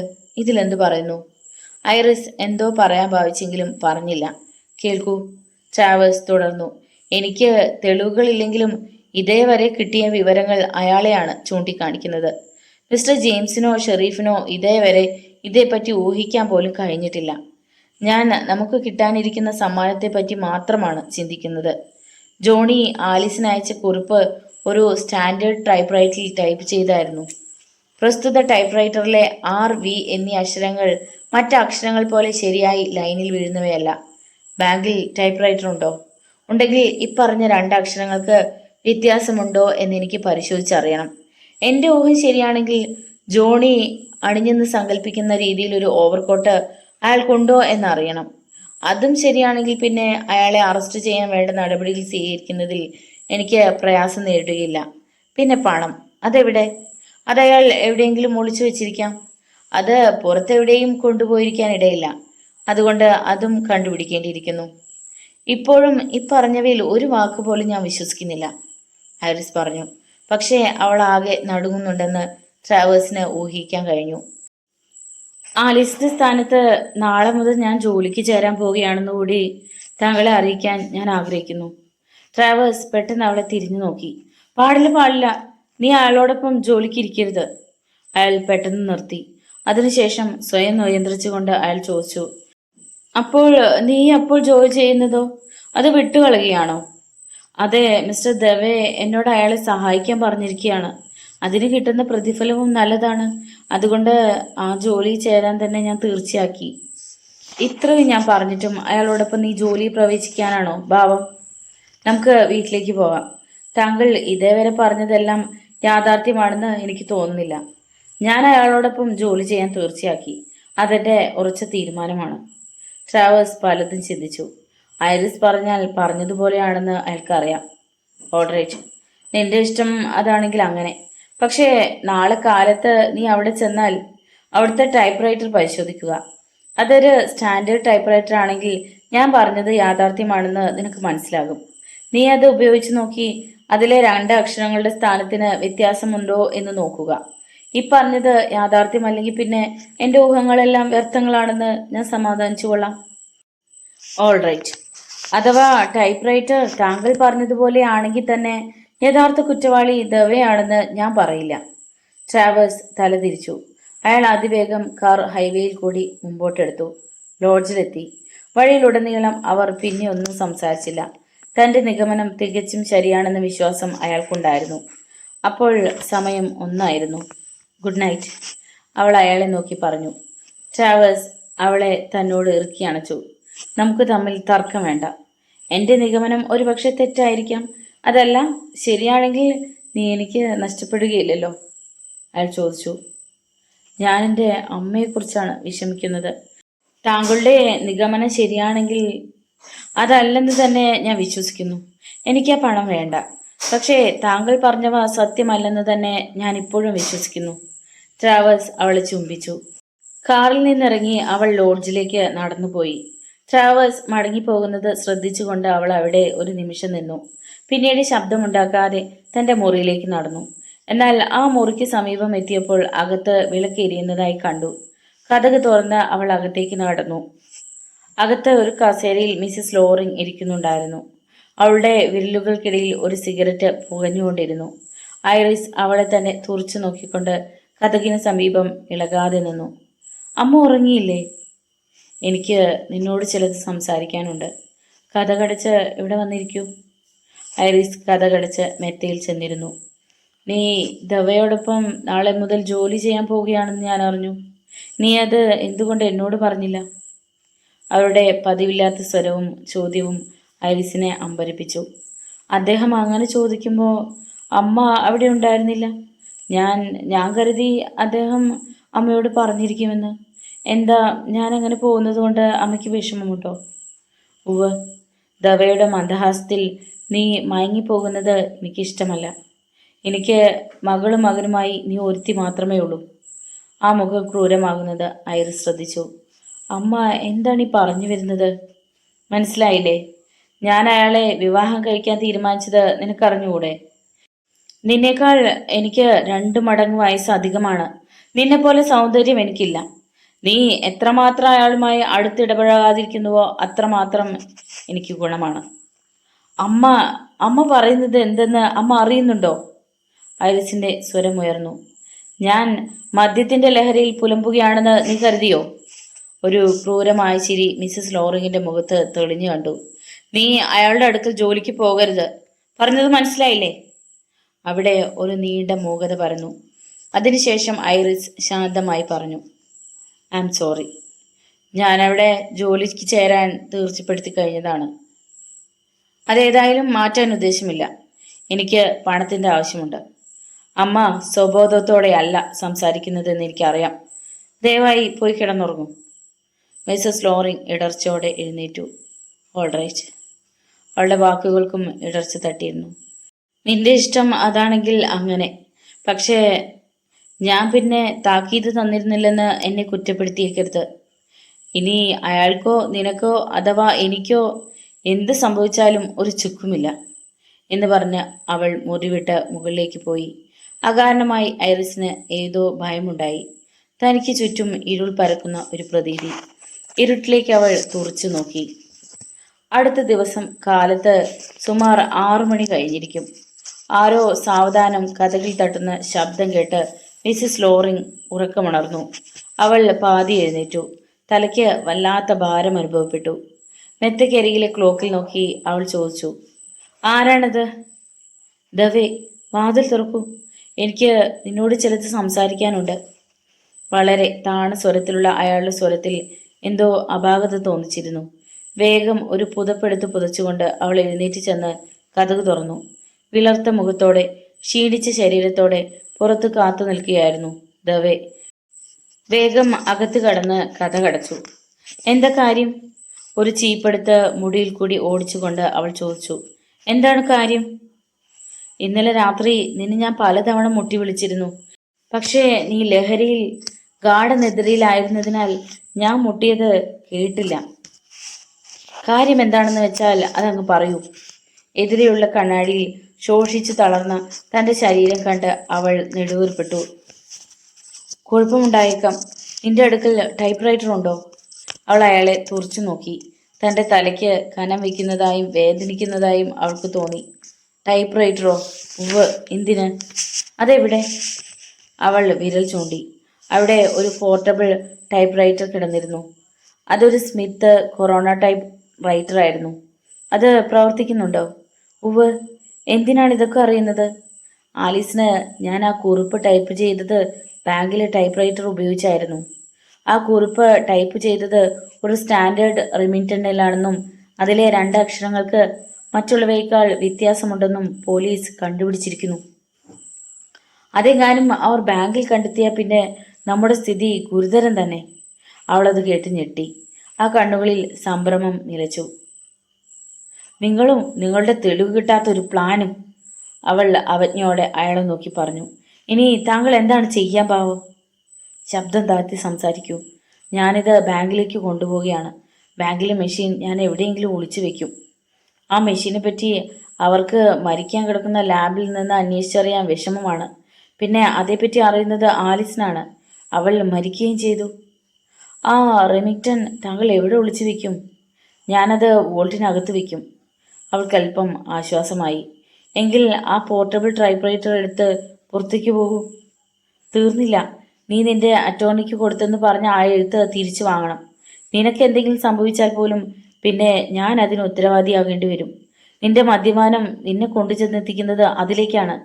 അതിനു പോലും ഞാൻ പോലീസിന്റെ മുമ്പിൽ കുറ്റവാളിയായി ജയിലിൽ കഴിയേണ്ടി വരും. വളരെ കരുതലോടെ ദവെ പറഞ്ഞു. അവൾ മന്ദഹസിച്ചു. ഇന്നലെ രാത്രി എന്നെ വധിക്കാൻ താങ്കൾ ശ്രമിച്ചില്ലേ? മറന്നുപോയോ? അതുകൊണ്ട് താങ്കൾക്ക് എന്ത് സംഭവിച്ചാൽ എനിക്കാണ്. Now get out. എനിക്ക് ആ എഴുത്തു വേണം. തരാൻ സാധ്യമല്ല. അവർ പരസ്പരം നോക്കി. രണ്ടുപേരുടെയും മുഖത്ത് ക്രൂരത പടർന്നു കാണപ്പെട്ടിരുന്നു. ഇനിയും അതിനായി അവളെ പ്രേരിപ്പിക്കുന്നതിൽ അർത്ഥമില്ലെന്ന് അയാൾ മനസ്സിലാക്കി. ഇതിനേക്കാൾ ഗൗരവമായ വേറെ പല കാര്യങ്ങളും ശ്രദ്ധിക്കാനിരിക്കെ അത് തിരിച്ചു തരാൻ ഇപ്പോൾ പ്രേരിപ്പിക്കുന്നത് വെറുതെ ആയിരിക്കുമെന്നതിനാൽ അത് പിന്നീടാകാമെന്ന് അയാൾ കരുതി. ഐറിസ് എൻ്റെ ഒപ്പം ജോലിക്ക് ചെയ്യാൻ വരുന്ന കാര്യം ഓർമ്മയുണ്ടല്ലോ? അതല്ല, മദ്യത്തിൻ്റെ ലഹരിയിൽ നീ അതും മറന്നു കളഞ്ഞോ? എനിക്ക് ഓർമ്മയുണ്ട്, അവൾ പറഞ്ഞു. പക്ഷെ ഒരു കാര്യം, ഞാൻ അവളെ തടുത്തെങ്കിലും അവളത് നിരസിച്ചുകൊണ്ട് നിങ്ങളോടൊപ്പം ജോലി ചെയ്യാൻ അവൾ തീരുമാനിച്ചിരിക്കുകയാണ്. താങ്കൾ ഏതെങ്കിലും വിധത്തിൽ തന്ത്രം പ്രയോഗിക്കാൻ ശ്രമിച്ചാൽ താങ്കളുടെ മരണം എൻ്റെ കൈകൊണ്ടായിരിക്കും. ഇനിയൊരു താക്കീത് എന്നിൽ നിന്നുണ്ടാവുമെന്ന് പ്രതീക്ഷിക്കേണ്ട. അവളുടെ കണ്ണുകളിലെ രോഷം അയാളെ അസ്വസ്ഥനാക്കി. അവളുടെ വശമുള്ള തോക്കിനെക്കുറിച്ച് അയാൾ ഓർത്തു. ആ തോക്ക് നിനക്ക് എവിടുന്ന് കിട്ടി? അയാൾ ചോദിച്ചു. അതെൻ്റെ ഭർത്താവിൻ്റെതായിരുന്നു. അത് ഉപയോഗിക്കേണ്ടത് എങ്ങനെയാണെന്ന് അദ്ദേഹം എന്നെ പഠിപ്പിച്ചിട്ടുണ്ട്. എൻ്റെ ഉന്നം പിഴയ്ക്കാറില്ല, ഓർമ്മിച്ചോളൂ. അയാളത് നിസ്സാരമായി മാത്രമേ കണക്കിലെടുത്തുള്ളൂ എന്നതുപോലെ കൈകൊണ്ട് ആംഗ്യം കാണിച്ചു. ആ തോക്ക് എനിക്ക് തരൂ. നിന്റെ ഈ അവസ്ഥയിൽ ഒരു തോക്ക് കൈവശം വയ്ക്കുന്നത് നന്നല്ല. എടുത്തു തരൂ. താങ്കളുടെ കണ്ണും കൈയും എത്താത്തൊരിടത്താണ് അതുള്ളത്. Get out. ഇക്കാര്യത്തിന് നിന്നെ ഞാൻ കണ്ടെത്തിയത് ശരിയായില്ലെന്ന് എനിക്കിപ്പോൾ തോന്നുന്നു. അവളുടെ കഴുത്ത് പിടിച്ച് ഞെരുക്കി കൊല്ലാനുള്ള ഉദ്യോഗത്തോടെ അയാൾ പറഞ്ഞു. അങ്ങനെയോ? അവൾ പൊട്ടിച്ചിരിച്ചു. ഏതായാലും പിടിച്ചു പറയാനാവാത്ത വിധം താങ്കൾ എന്നോട് ഒട്ടിക്കഴിഞ്ഞിരിക്കുകയാണ്. നാം എന്നാണ് വിവാഹിതരാകാൻ പോകുന്നത്? എത്തരം ദമ്പതിമാരായിട്ടാണ് നാം നമ്മുടെ ജീവിതകാലം നീക്കാൻ പോകുന്നത്? എനിക്ക് ഒരു പുതിയ ജീവിതം നയിച്ചാൽ കൊള്ളാമെന്നുണ്ട്. എനിക്ക് കിട്ടുന്ന പണത്തിൽ നിന്ന് കുറേ ചിലവഴിക്കേണ്ട ആവശ്യവും എനിക്കുണ്ട്. ആ പണം നിനക്ക് തൊടാൻ കഴിഞ്ഞാൽ നിന്റെ ഭാഗ്യം. പക്ഷേ അതിവിടെ നിന്ന് എങ്ങോട്ടും കടത്താനാവാത്ത വിധം പോലീസ് ഡിപ്പാർട്ട്മെന്റ് നഗരമെല്ലാം സീൽ വെച്ചിരിക്കുകയാണ്. ഈ നഗരത്തിൽ നിന്ന് പോകുന്ന ഓരോ പാഴ്സലും പരിശോധനയ്ക്ക് വിധേയമാക്കിയ ശേഷമേ അയക്കാറുള്ളൂ. ആ പണത്തിൽ കൈവയ്ക്കാൻ നാം ഉദ്ദേശിച്ചതിലും കൂടുതൽ നാളുകൾ നമുക്ക് കാത്തിരിക്കേണ്ടി വരും. എനിക്ക് കുറച്ച് പണം ഉടനെ വേണം. ഈ ആഴ്ച കഴിഞ്ഞാൽ ഉപയോഗിക്കാൻ എൻ്റെ വശം പണമില്ല. ഞാൻ തന്ന $300 എനിക്ക് തിരിച്ചു തരണം. ഞാനത് കൊടുത്താണ് കാർ വാങ്ങിയത്. എങ്കിൽ ബാങ്കിൽ നിന്ന് എടുത്തു തരൂ. മോഷണം ചെയ്തു വെച്ച പണത്തിൽ നിന്ന് എടുത്തു തന്നാൽ മതി. നീ കുടി നിർത്തൂ, എന്നാൽ ഉദ്ദേശിക്കുന്നതെല്ലാം കിട്ടും. അയാൾ ടൈപ്പ്റൈറ്ററുമായി മുറിക്ക് പുറത്തു കടന്ന് അയാളുടെ മുറിയിലേക്ക് ചെന്നു. മുറിയിലിരുന്ന് ജനാല വഴി അയാൾ പുറത്തേക്ക് നോക്കി. തലയ്ക്ക് വല്ലാത്ത കനം ഏർപ്പെടുന്നത് അയാൾക്ക് തോന്നി. താൻ ഉദ്ദേശിച്ച രീതിയിലൊന്നുമല്ല കാര്യങ്ങൾ നടക്കുന്നത്. അന്ന് ആ അടിയന്തര മീറ്റിങ്ങിന് വിളിച്ചില്ലായിരുന്നുവെങ്കിൽ ടൈപ്പ്റൈറ്ററിന്റെ കാര്യം അയാൾ അറിയുമായിരുന്നില്ല. ഇനി പോർട്ടബിൾ ടൈപ്പ്റൈറ്ററുമായി ഇവിടം വിട്ടു പോകേണ്ടിയിരിക്കുന്നു. വഴിയിൽ വെച്ച് ആരും അത് കണ്ടുപിടിക്കപ്പെടാതിരുന്നാൽ ഭാഗ്യമായി. എവിടെയെങ്കിലും ഒരു ചെറിയ പിഴ സംഭവിച്ചാൽ മതി, താൻ കെണിയിലകപ്പെടും, അയാൾ ഓർത്തു. ജനാലയിൽ നിന്ന് കണ്ണെടുത്ത അയാൾ പോർട്ടബിൾ ടൈപ്പ്റൈറ്റർ ഒരു സൂട്ട് കേസിൽ എടുത്തു വെച്ച് അതിൻ്റെ മീതെ തൻ്റെ 1-2 സൂട്ട് എടുത്തു വെച്ചു. വാച്ചിൽ നോക്കി. സമയം 7 മണി കഴിഞ്ഞ് 10 നിമിഷം ബാക്കിയുണ്ട്. കഴിയുന്നത്ര നേരത്തെ ബാങ്കിലെത്തണം. വല്ലവരും വരുന്നതിന് മുമ്പ് ടൈപ്പ്റൈറ്റർ എടുത്തു മാറ്റി അവിടുത്തെ രേഖകൾ സൂക്ഷിക്കുന്ന ഒരു പെട്ടിയിൽ അതും ഒളിച്ചു വെക്കണം, അയാൾ തീർച്ചപ്പെടുത്തി. സൂട്ട് കേസുമായി അയാൾ താഴെ അടുക്കളയിൽ ചെന്ന് ഒരു കാപ്പി ഉണ്ടാക്കി അതുമായി സന്ദർശന മുറിയിലേക്ക് ചെന്നു. ആ കെട്ടിടം മുഴുവൻ നിശബ്ദതയിലായിരുന്നു. കാപ്പി കുടിച്ച അയാൾ ഒരു സിഗരറ്റിന് തീ കൊളുത്തി. ഭാവി പരിപാടികളെക്കുറിച്ച് അയാൾ ഓർത്തു. അപകടം ചുറ്റിലും പതിയിരിക്കുന്നുണ്ടെന്ന് അറിയാം. ജോണി എന്ന ഒരു വ്യക്തിയായി അഭിനയിച്ചതെല്ലാം വെറുതെയായി. ജോണി എന്ന പേരിൽ താനായിരുന്നു അഭിനയിച്ചതെന്ന് അവർ കണ്ടുപിടിക്കുമോ? ഏയ് ഇല്ല, അതിന് ന്യായമില്ല. പക്ഷേ ജോണി എന്ന വ്യക്തി ഈ നാട്ടുകാരനാണെന്ന കാര്യത്തിൽ പോലീസ് ഉറച്ചു നിൽക്കുകയാണ്. അത് അയാളെ തളർത്തുകയാണ് ചെയ്യുന്നത്. അവരുടെ ശ്രദ്ധ അകറ്റണം. എങ്ങനെ? അപ്പോൾ മുകളിൽ കിടന്നുറങ്ങുകയായിരുന്ന ഐറിസിനെ കുറിച്ച് അയാൾ ഓർത്തു. ഇവളെ ഇതിലേക്ക് ഉപയോഗിക്കാം. മോഷണക്കാരനെ കണ്ടുപിടിക്കേണ്ടതിലേക്ക് സമ്മാനം നൽകാനുള്ള ബാങ്കിന്റെ തീരുമാനമാണ് അയാളെ കൂടുതൽ അസ്വസ്ഥനാക്കിയത്. ട്രാവേഴ്സിന്റെ മനസ്സിലുള്ളവ എന്തൊക്കെയാണെന്ന് ദവയ്ക്ക് നന്നായി അറിയാം. $60,000 ഉണ്ടെങ്കിൽ അയാൾക്ക് ഐറിസിനെ വിവാഹം കഴിക്കാം. ഒരു പുതിയ ജീവിതം ആരംഭിക്കാം. പിറ്റ്സ്വില്ലയിൽ നിന്ന് മാറി താമസിക്കാം. ഏതായാലും ഐറിസിനെ തൻ്റെ ഓഫീസിൽ ജോലിക്കെടുത്തത് നല്ലൊരു കാര്യം തന്നെ. ദവെ ആശ്വസിക്കാൻ ശ്രമിച്ചു. ട്രാവേഴ്സ് തനിക്കെതിരായി പ്രവർത്തിച്ചു തുടങ്ങിയാൽ മിസ്സസ് ലോറിങ്ങിനെ തൻ്റെ സഹായത്തിന് എടുക്കണം. ഭാവി വധുവിൻ്റെ അമ്മയെ ജയിലിൽ അയക്കാൻ അയാൾ തുനിയുമെന്ന് തോന്നുന്നില്ല. ഷെറീഫിനെയും ജെയിംസിനെയും കൈകാര്യം ചെയ്യാൻ പ്രയാസമില്ല. അഥവാ ട്രാവേഴ്സുമായി ഏറ്റുമുട്ടേണ്ടി വന്നാൽ അതിന് തയ്യാറാവണം. ഇങ്ങനെയൊക്കെ ഓർത്തപ്പോൾ അയാൾക്കല്പം ആശ്വാസം തോന്നി. 8 മണി കഴിഞ്ഞപ്പോൾ അയാൾ ബാങ്കിലെത്തി. കാർ പുറത്ത് പാർക്ക് ചെയ്ത് തൻ്റെ സൂട്ട് കേസുമായി ബാങ്കിലേക്ക് നടന്നു. ബാങ്കിന്റെ പ്രവേശന മാർഗത്തിൽ അയാൾ എത്തിയപ്പോൾ എതിരിലെ ഷെറീഫിന്റെ ഓഫീസിൽ നിന്നും ട്രാവേഴ്സ് ഇറങ്ങി അയാളെ സമീപിച്ചു. ദവേ നിന്നു. അവർ പരസ്പരം ബാങ്കിന്റെയും ഷെറീഫിന്റെയും ഓഫീസിന്റെയും ഇടയിൽ അഭിമുഖമായി നിന്നു. ദവയ്ക്ക് ആത്മധൈര്യമുണ്ടായിരുന്നു. യാതൊരു ഭാവഭേദവും അയാൾ മുഖത്ത് കാണിച്ചില്ല. ഹലോ. ദവേ അയാളെ നോക്കി കൈ കാണിച്ചു. എന്തുണ്ട് വിവരങ്ങൾ?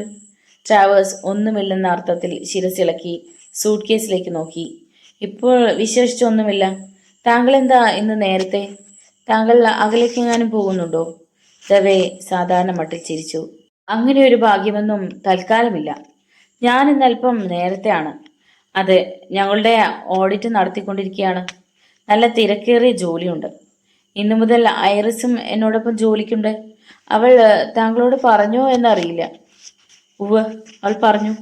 അതിൽ വളരെയൊന്നും താല്പര്യമില്ലാത്ത മട്ടിൽ അയാൾ മറുപടി നൽകി. അവിടെ ഒരു നിശബ്ദത നിലനിന്നു. അവർ പരസ്പരം നോക്കി. അവളുണ്ടാകുന്നത് വളരെ ഉപകാരമാണ് എന്ന് പറഞ്ഞ് അയാളൊന്ന് നിർത്തി. സമ്മാനത്തുക താങ്കൾക്ക് കിട്ടാൻ ഞാൻ ദൈവത്തോട് പ്രാർത്ഥിക്കാം. അതൊരു തുക തന്നെയാണ്, $60,000. എന്തായാലും അത്രയും വലിയൊരു തുക നേടിയെടുക്കാൻ ജെയിംസിനെ താങ്കൾ അനുവദിക്കരുത്. ഒരിക്കലുമില്ല. ആ സമ്മാനം നേടുന്ന ആൾ ഞാൻ മാത്രമായിരിക്കും. ട്രാവേഴ്സ് ശാന്തനായി പറഞ്ഞു. ഓക്കെ, ഗുഡ് ലക്ക് എന്ന് പറഞ്ഞ് തൻ്റെ മധുരമായ മന്ദസ്മിതത്തോടെ ദവേ തിരിഞ്ഞ് ബാങ്കിലേക്ക് നടന്നു. പെട്ടെന്ന് തൻ്റെ നട്ടെല്ലിൽ തണുപ്പരിച്ചു കയറുന്ന ഒരു പ്രതീതി ദവയ്ക്കുണ്ടായി. അയാൾ തിരിഞ്ഞു നോക്കി കാത്തുനിന്നു. ട്രാവേഴ്സ് അതിവേഗം അയാൾക്കു സമീപമെത്തി. ഞാൻ താങ്കളോട് ഒരു കാര്യം ചോദിക്കാൻ മറന്നു. താങ്കൾ ബാങ്കിൽ ഉപയോഗിക്കുന്ന ടൈപ്പ്റൈറ്റർ ഏതാണ്? ദവേ പുരുകങ്ങൾ ഉയർത്തി. വളരെ പണിപ്പെട്ടാണെങ്കിലും ആ ചോദ്യം കേട്ട് തനിക്കൊരു ഭാവപകർച്ചയുണ്ടായിട്ടില്ലെന്ന് കാണിക്കാൻ അയാൾ വളരെ പണിപ്പെട്ടു. അതിനനുസരിച്ച് ഹൃദയം പൂർവാധിക ശക്തിയിൽ മിടിച്ചുകൊണ്ടിരുന്നു. ടൈപ്പ്റൈറ്റർ ടൈപ്പ്റൈറ്റർ എന്ന് ഒരു വല്ലാത്ത രീതിയിൽ ഉരുവിട്ടുകൊണ്ട് ഒടുവിൽ അയാൾ വീണ്ടും ഒരു തവണ കൂടി മന്ദഹസിച്ചു. ഓഹോ, ഐ സി. താങ്കൾ അക്ഷരവ്യത്യാസമുള്ള ഒരു സ്റ്റാൻഡേർഡ് റെമിങ്ടൺ ടൈപ്പ്റൈറ്റർ അന്വേഷിച്ച് നടക്കുകയാണല്ലേ? എങ്കിൽ താങ്കൾക്ക് നിരാശപ്പെടേണ്ടിയിരിക്കുന്നു. ഞാൻ ഉപയോഗിക്കുന്നത് ഒരു പോർട്ടബിൾ സ്മിത്ത് കൊറോണ ടൈപ്പ്റൈറ്ററാണ്. അതെന്തുകൊണ്ടാണെന്ന് ചോദിച്ചാൽ എനിക്കതിൽ ഉത്തരമില്ല. ഞാൻ ഇവിടെ വരുമ്പോൾ തന്നെ അതിവിടെ ഉണ്ടായിരുന്നു. പോർട്ടബിൾ ടൈപ്പ്റൈറ്ററോ? ഇത് അസാധാരണമാണല്ലോ. ദവയെ തന്നെ തുറച്ചു നോക്കിക്കൊണ്ട് ട്രാവേഴ്സ് ചോദിച്ചു. എൻ്റെ പ്രിയപ്പെട്ട സുഹൃത്തെ, ഇവിടുത്തെ ബ്രാഞ്ച് അത്ര വലിയതൊന്നുമല്ലല്ലോ. ദവെ പറഞ്ഞു. ഞങ്ങൾക്ക് ഇവിടെ നിന്നും വളരെയൊന്നും എഴുത്തുകുത്തുകൾ നടത്താനില്ല. അയാൾ ട്രാവേഴ്സിൻ്റെ നോട്ടത്തെ എതിരിട്ടു. ഇനി വല്ലതും? ഇല്ല, നന്ദി. എങ്കിൽ ഞാൻ വരാം എന്ന് പറഞ്ഞ് അയാളോട് വിട ചോദിച്ച് ദവെ ബാങ്കിലേക്ക് നടന്നു. ബാങ്ക് തുറന്ന് അകത്ത് പ്രവേശിച്ച ശേഷം അയാൾ അത് വീണ്ടും പൂട്ടി. അയാളൊന്ന് നെടുവീർപ്പിട്ടു. സൂട്ട് കേസ് താഴെ വെച്ച് അയാൾ വേഗം റെമിങ്ടൺ ടൈപ്പ്റൈറ്റർ എടുത്ത് വോൾട്ടിൽ കൊണ്ടുപോയി. അവിടെ ആധാരങ്ങൾ സൂക്ഷിക്കുന്ന പെട്ടികൾ അയാൾ ഓരോന്നോരോന്നായി പരിശോധിച്ചു നോക്കി. ഒഴിഞ്ഞ ഒരു പെട്ടി കണ്ടെത്താൻ അയാൾ വളരെ സമയമെടുത്തു. ഒടുവിൽ 1-2 കടലാസുകൾ മാത്രമുള്ള ഒരു പെട്ടി കണ്ടെത്തി അതിൽ അയാൾ മെഷീൻ എടുത്തു വച്ചു. അത് കഴിഞ്ഞ് സൂട്ട് കേസ് തുറന്ന് ലോഡ്ജിൽ നിന്ന് കൊണ്ടുവന്ന പോർട്ടബിൾ മെഷീൻ റെമിങ്ടൺ ഇരുന്നിടത്ത് കൊണ്ടുപോയി വച്ചു. ഇതിനെല്ലാം കൂടി 15 നിമിഷങ്ങളെടുത്തു. അത് കഴിഞ്ഞ് തപാൽ പെട്ടി തുറന്ന് അതിൽ നിന്ന് എഴുത്തുകൾ പുറത്തേക്കെടുത്ത് അയാൾ തൻ്റെ ജോലി ആരംഭിച്ചു. ചില നിമിഷങ്ങൾക്ക് ശേഷം ഐറിസ് വന്നു. അവൾ ഒന്ന് ചിരിച്ചെന്ന് വരുത്തി അയാൾക്ക് സമീപം ചെന്നിരുന്നു. അവിടെ ഇരുന്ന ദവയെ ഓരോന്ന് പറയുമ്പോഴെല്ലാം തലേ ദിവസം ട്രാവേഴ്സ് ദവയെ പറ്റി പറഞ്ഞ കാര്യങ്ങൾ അവൾ ഓർക്കുകയായിരുന്നു. താങ്കൾ ഇന്ന് നേരത്തെ ആണല്ലോ. താങ്കൾ പുറപ്പെട്ടു പോകുന്ന കാര്യം വേലക്കാരിയായിരുന്നു എന്നോട് പറഞ്ഞത്. പോരുമ്പോൾ എന്നെ വിളിക്കാത്തത് എന്തായിരുന്നു? അവൾ ചോദിച്ചു. ഓഡിറ്റർമാർ ഇപ്പോഴെത്തും. അതിനു മുമ്പ് കുറെ ജോലികൾ നിർവഹിക്കേണ്ടതുണ്ട്. വരൂ, ഈ മെയിലൊക്കെ ഒന്ന് പരിശോധിക്കാം. അയാൾ എഴുന്നേറ്റ് ഓഫീസിലേക്ക് ചെന്നു.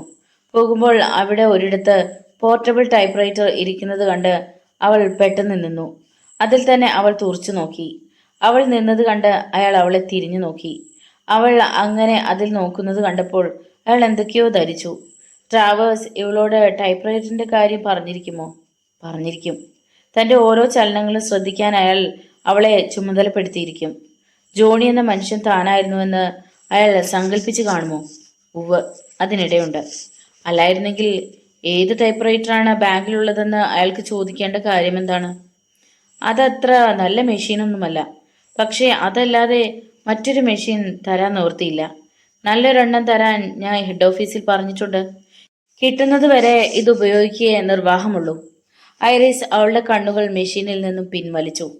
പോർട്ടബിൾ വെച്ച ഇടം വലിയൊരെണ്ണത്തിന് ചേർന്ന രീതിയിലാണ് എന്നവൾ മനസ്സിലാക്കി.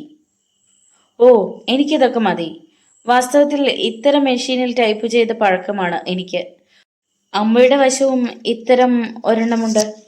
ഓ, അങ്ങനെയോ? അപ്പോൾ നിനക്കതിൽ ടൈപ്പ് ചെയ്യാൻ പ്രയാസം കാണില്ല.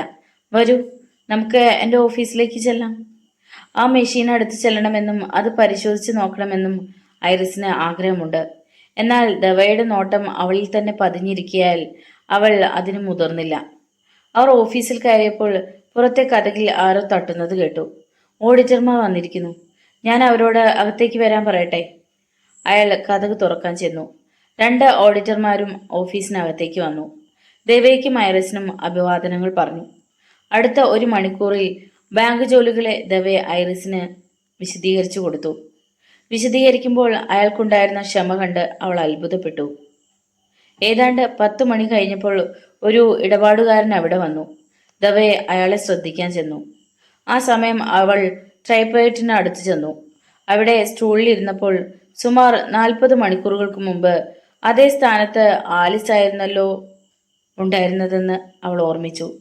പിന്നീട് അവൾ ടൈപ്പ് ചെയ്യാനായി ഭാവിക്കെ ആ മെഷീൻ അവളൊന്ന് പരിശോധിച്ചു നോക്കി. പെട്ടെന്ന് അവൾ ഞെട്ടി. ആ ടൈപ്പ്റൈറ്റർ അവളുടെ അമ്മയുടേതായിരുന്നു. അതവൾക്ക് പെട്ടെന്ന് മനസ്സിലായി. അവൾ ചിന്താകുഴപ്പത്തിലായി. അവളുടെ ഹൃദയം പിടച്ചു.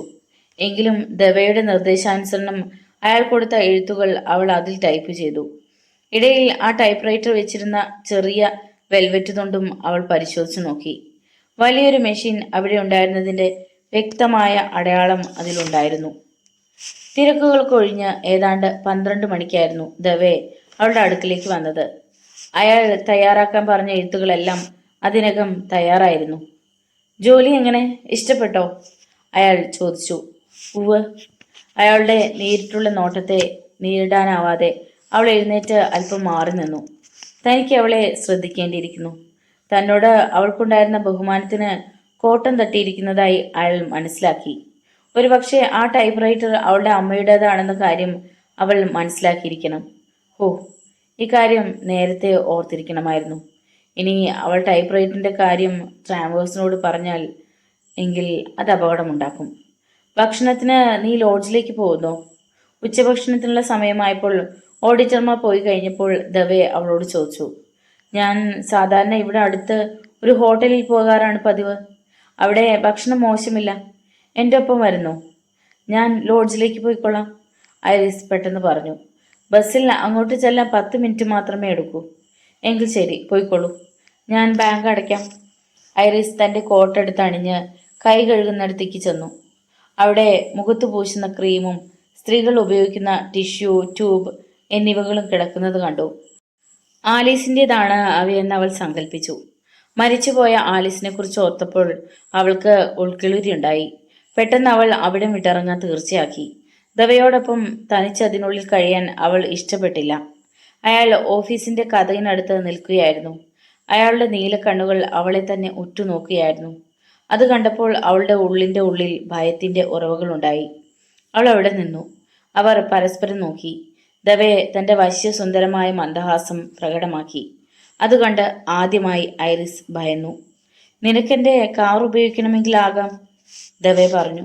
വേണ്ട, മറ്റുള്ളവരുടെ കാർ ഉപയോഗിക്കുന്നത് എനിക്കിഷ്ടമല്ല എന്ന് പറഞ്ഞ് ഒരു നിമിഷം പോലും കാത്തു നിൽക്കാതെ പുറത്തേക്കിറങ്ങി ധൃതിയിൽ അവൾ നടന്നു നീങ്ങി. അവളുടെ ആ പോക്ക് കണ്ട് ദവയുടെ മുഖം കോപം കൊണ്ട് തുടുത്തു. ദവയിൽ നിന്നും രക്ഷപ്പെടാൻ കഴിഞ്ഞല്ലോ എന്ന ഭാവമായിരുന്നു അവൾക്ക്. ധൃതിയിൽ പുറത്തേക്ക് നടക്കുമ്പോൾ ട്രാവേഴ്സ് ഷെരീഫിന്റെ ഓഫീസിൽ നിന്ന് ഇറങ്ങി വരുന്നത് അവൾ കണ്ടു. അപ്പോൾ അവൾക്ക് അല്പം ആശ്വാസം തോന്നി. താങ്കൾ എപ്പോഴും ഇവിടെ തന്നെയാണല്ലോ, എന്താ ജോലിയൊന്നുമില്ലേ? അയാൾ തൻ്റെ കൈ അവളുടെ തോളിൽ ചുറ്റി റോഡിൽ കൂടി ആളുകൾ നടന്നു പോകുന്നത് പോലും വകവയ്ക്കാതെ അവളെ ചുംബിച്ചു. ഞാൻ നിന്നെ കാത്തിരിക്കുകയായിരുന്നു. നിന്നെ വീട്ടിലേക്ക് അയക്കാതെ ഇവിടെ തന്നെ ഭക്ഷണത്തിന് വേണ്ടതും ചെയ്യാൻ ഷെരീഫ് തോംസൺ എന്നെ അയച്ചിരിക്കുകയാണ്. നല്ല കാര്യം തന്നെ. പക്ഷേ ഞാൻ ലോഡ്ജിലേക്ക് പോവുകയാണ്. എതിരിലെ ഹോട്ടലിൽ നല്ല ഭക്ഷണം കിട്ടും. ദവേ ആ ഹോട്ടലിലേക്കാണ് തന്നെ ഭക്ഷണം കഴിക്കാൻ ക്ഷണിച്ചിരിക്കുന്നത് എന്നറിഞ്ഞ അവൾ അയാൾ പറഞ്ഞത് കേട്ട ഉടനെ പറഞ്ഞു, എങ്കിൽ നമുക്ക് മറ്റെവിടെയെങ്കിലും പോകാം. ട്രാവേഴ്സ് അവളെ തുറച്ചു നോക്കി. അയാളുടെ പുരികങ്ങൾ ഉയർന്നു. ഏതോ കാര്യത്തിൽ അവൾ അസ്വസ്ഥയാണെന്ന് അയാൾ ഊഹിച്ചറിഞ്ഞു. ഓക്കെ, എങ്കിൽ വേറെ ഒരിടമുണ്ട്, നമുക്ക് അങ്ങോട്ട് പോകാം. പക്ഷേ ഈ ഹോട്ടലിന്റെ അത്ര ഗുണമുള്ള ഭക്ഷണം അവിടെ കിട്ടില്ലെന്ന് മാത്രം. കാറിൽ കയറിയിരിക്കുന്നത് വരെ അവരൊന്നും സംസാരിച്ചില്ല. ട്രാവേഴ്സ് കാർ സ്റ്റാർട്ട് ചെയ്തപ്പോൾ കിതപ്പോടെ അവൾ പറഞ്ഞു, ഇന്നലെ എനിക്ക് താങ്കളോട് തർക്കിക്കേണ്ടി വന്നതിൽ വ്യസനിക്കുന്നു. ദവയെക്കുറിച്ചുള്ള താങ്കളുടെ ധാരണ ശരിയായിരുന്നു. ട്രാവേഴ്സ് അവളെ പെട്ടെന്ന് തിരിഞ്ഞു നോക്കി. നിന്റെ മനസ്സിങ്ങനെ മാറാൻ മാത്രം എന്തുണ്ടായി? ഐറിസ് അവിടുത്തെ പോർട്ടബിൾ ടൈപ്പ് റൈറ്ററിന്റെ കാര്യം അയാളോട് പറഞ്ഞു. അത് അമ്മയുടേതാണ്, അവൾ പറഞ്ഞ് അവസാനിപ്പിച്ചു. ഇത്തവണ ട്രാവേഴ്സ് വളരെ ജാഗരൂകനായി. കാലത്ത് ദവയുടെ കയ്യിൽ കണ്ട സൂട്ട് കേസിന്റെ കാര്യം ഓർത്തു. ഒടുവിൽ അയാളെ കിട്ടേണ്ടടുത്ത് തന്നെ കിട്ടിയിരിക്കുന്നു. ഇന്ന് കാലത്ത് ബാങ്കിൽ ഉപയോഗിക്കാറുള്ള മെഷീൻ ഏതാണെന്ന് ചോദിച്ചപ്പോൾ സ്മിത്ത് കൊറോണ പോർട്ടബിൾ ആണെന്നാണ് എന്നോട് പറഞ്ഞത്. അയാൾ പറഞ്ഞ ആദ്യത്തെ നുണ. ടൈപ്പ് റൈറ്റിന്റെ കാര്യം ഇന്നലത്തെ മീറ്റിംഗിൽ വെച്ചായിരുന്നു അയാൾ അറിഞ്ഞത്. അതിരിക്കട്ടെ, ആ മെഷീൻ എവിടെയായിരിക്കും വച്ചിരിക്കുക അറിയാമോ? പുറത്തേക്കെങ്ങും കൊണ്ടുപോയിരിക്കാൻ ഇടയില്ല. അത് ഒളിച്ചു വെക്കാൻ അങ്ങനെ ഒരിടം അതിനകത്തുണ്ടെന്ന് തോന്നുന്നില്ല. ഓഫീസിൽ ഒരു അലമാറയുണ്ട്.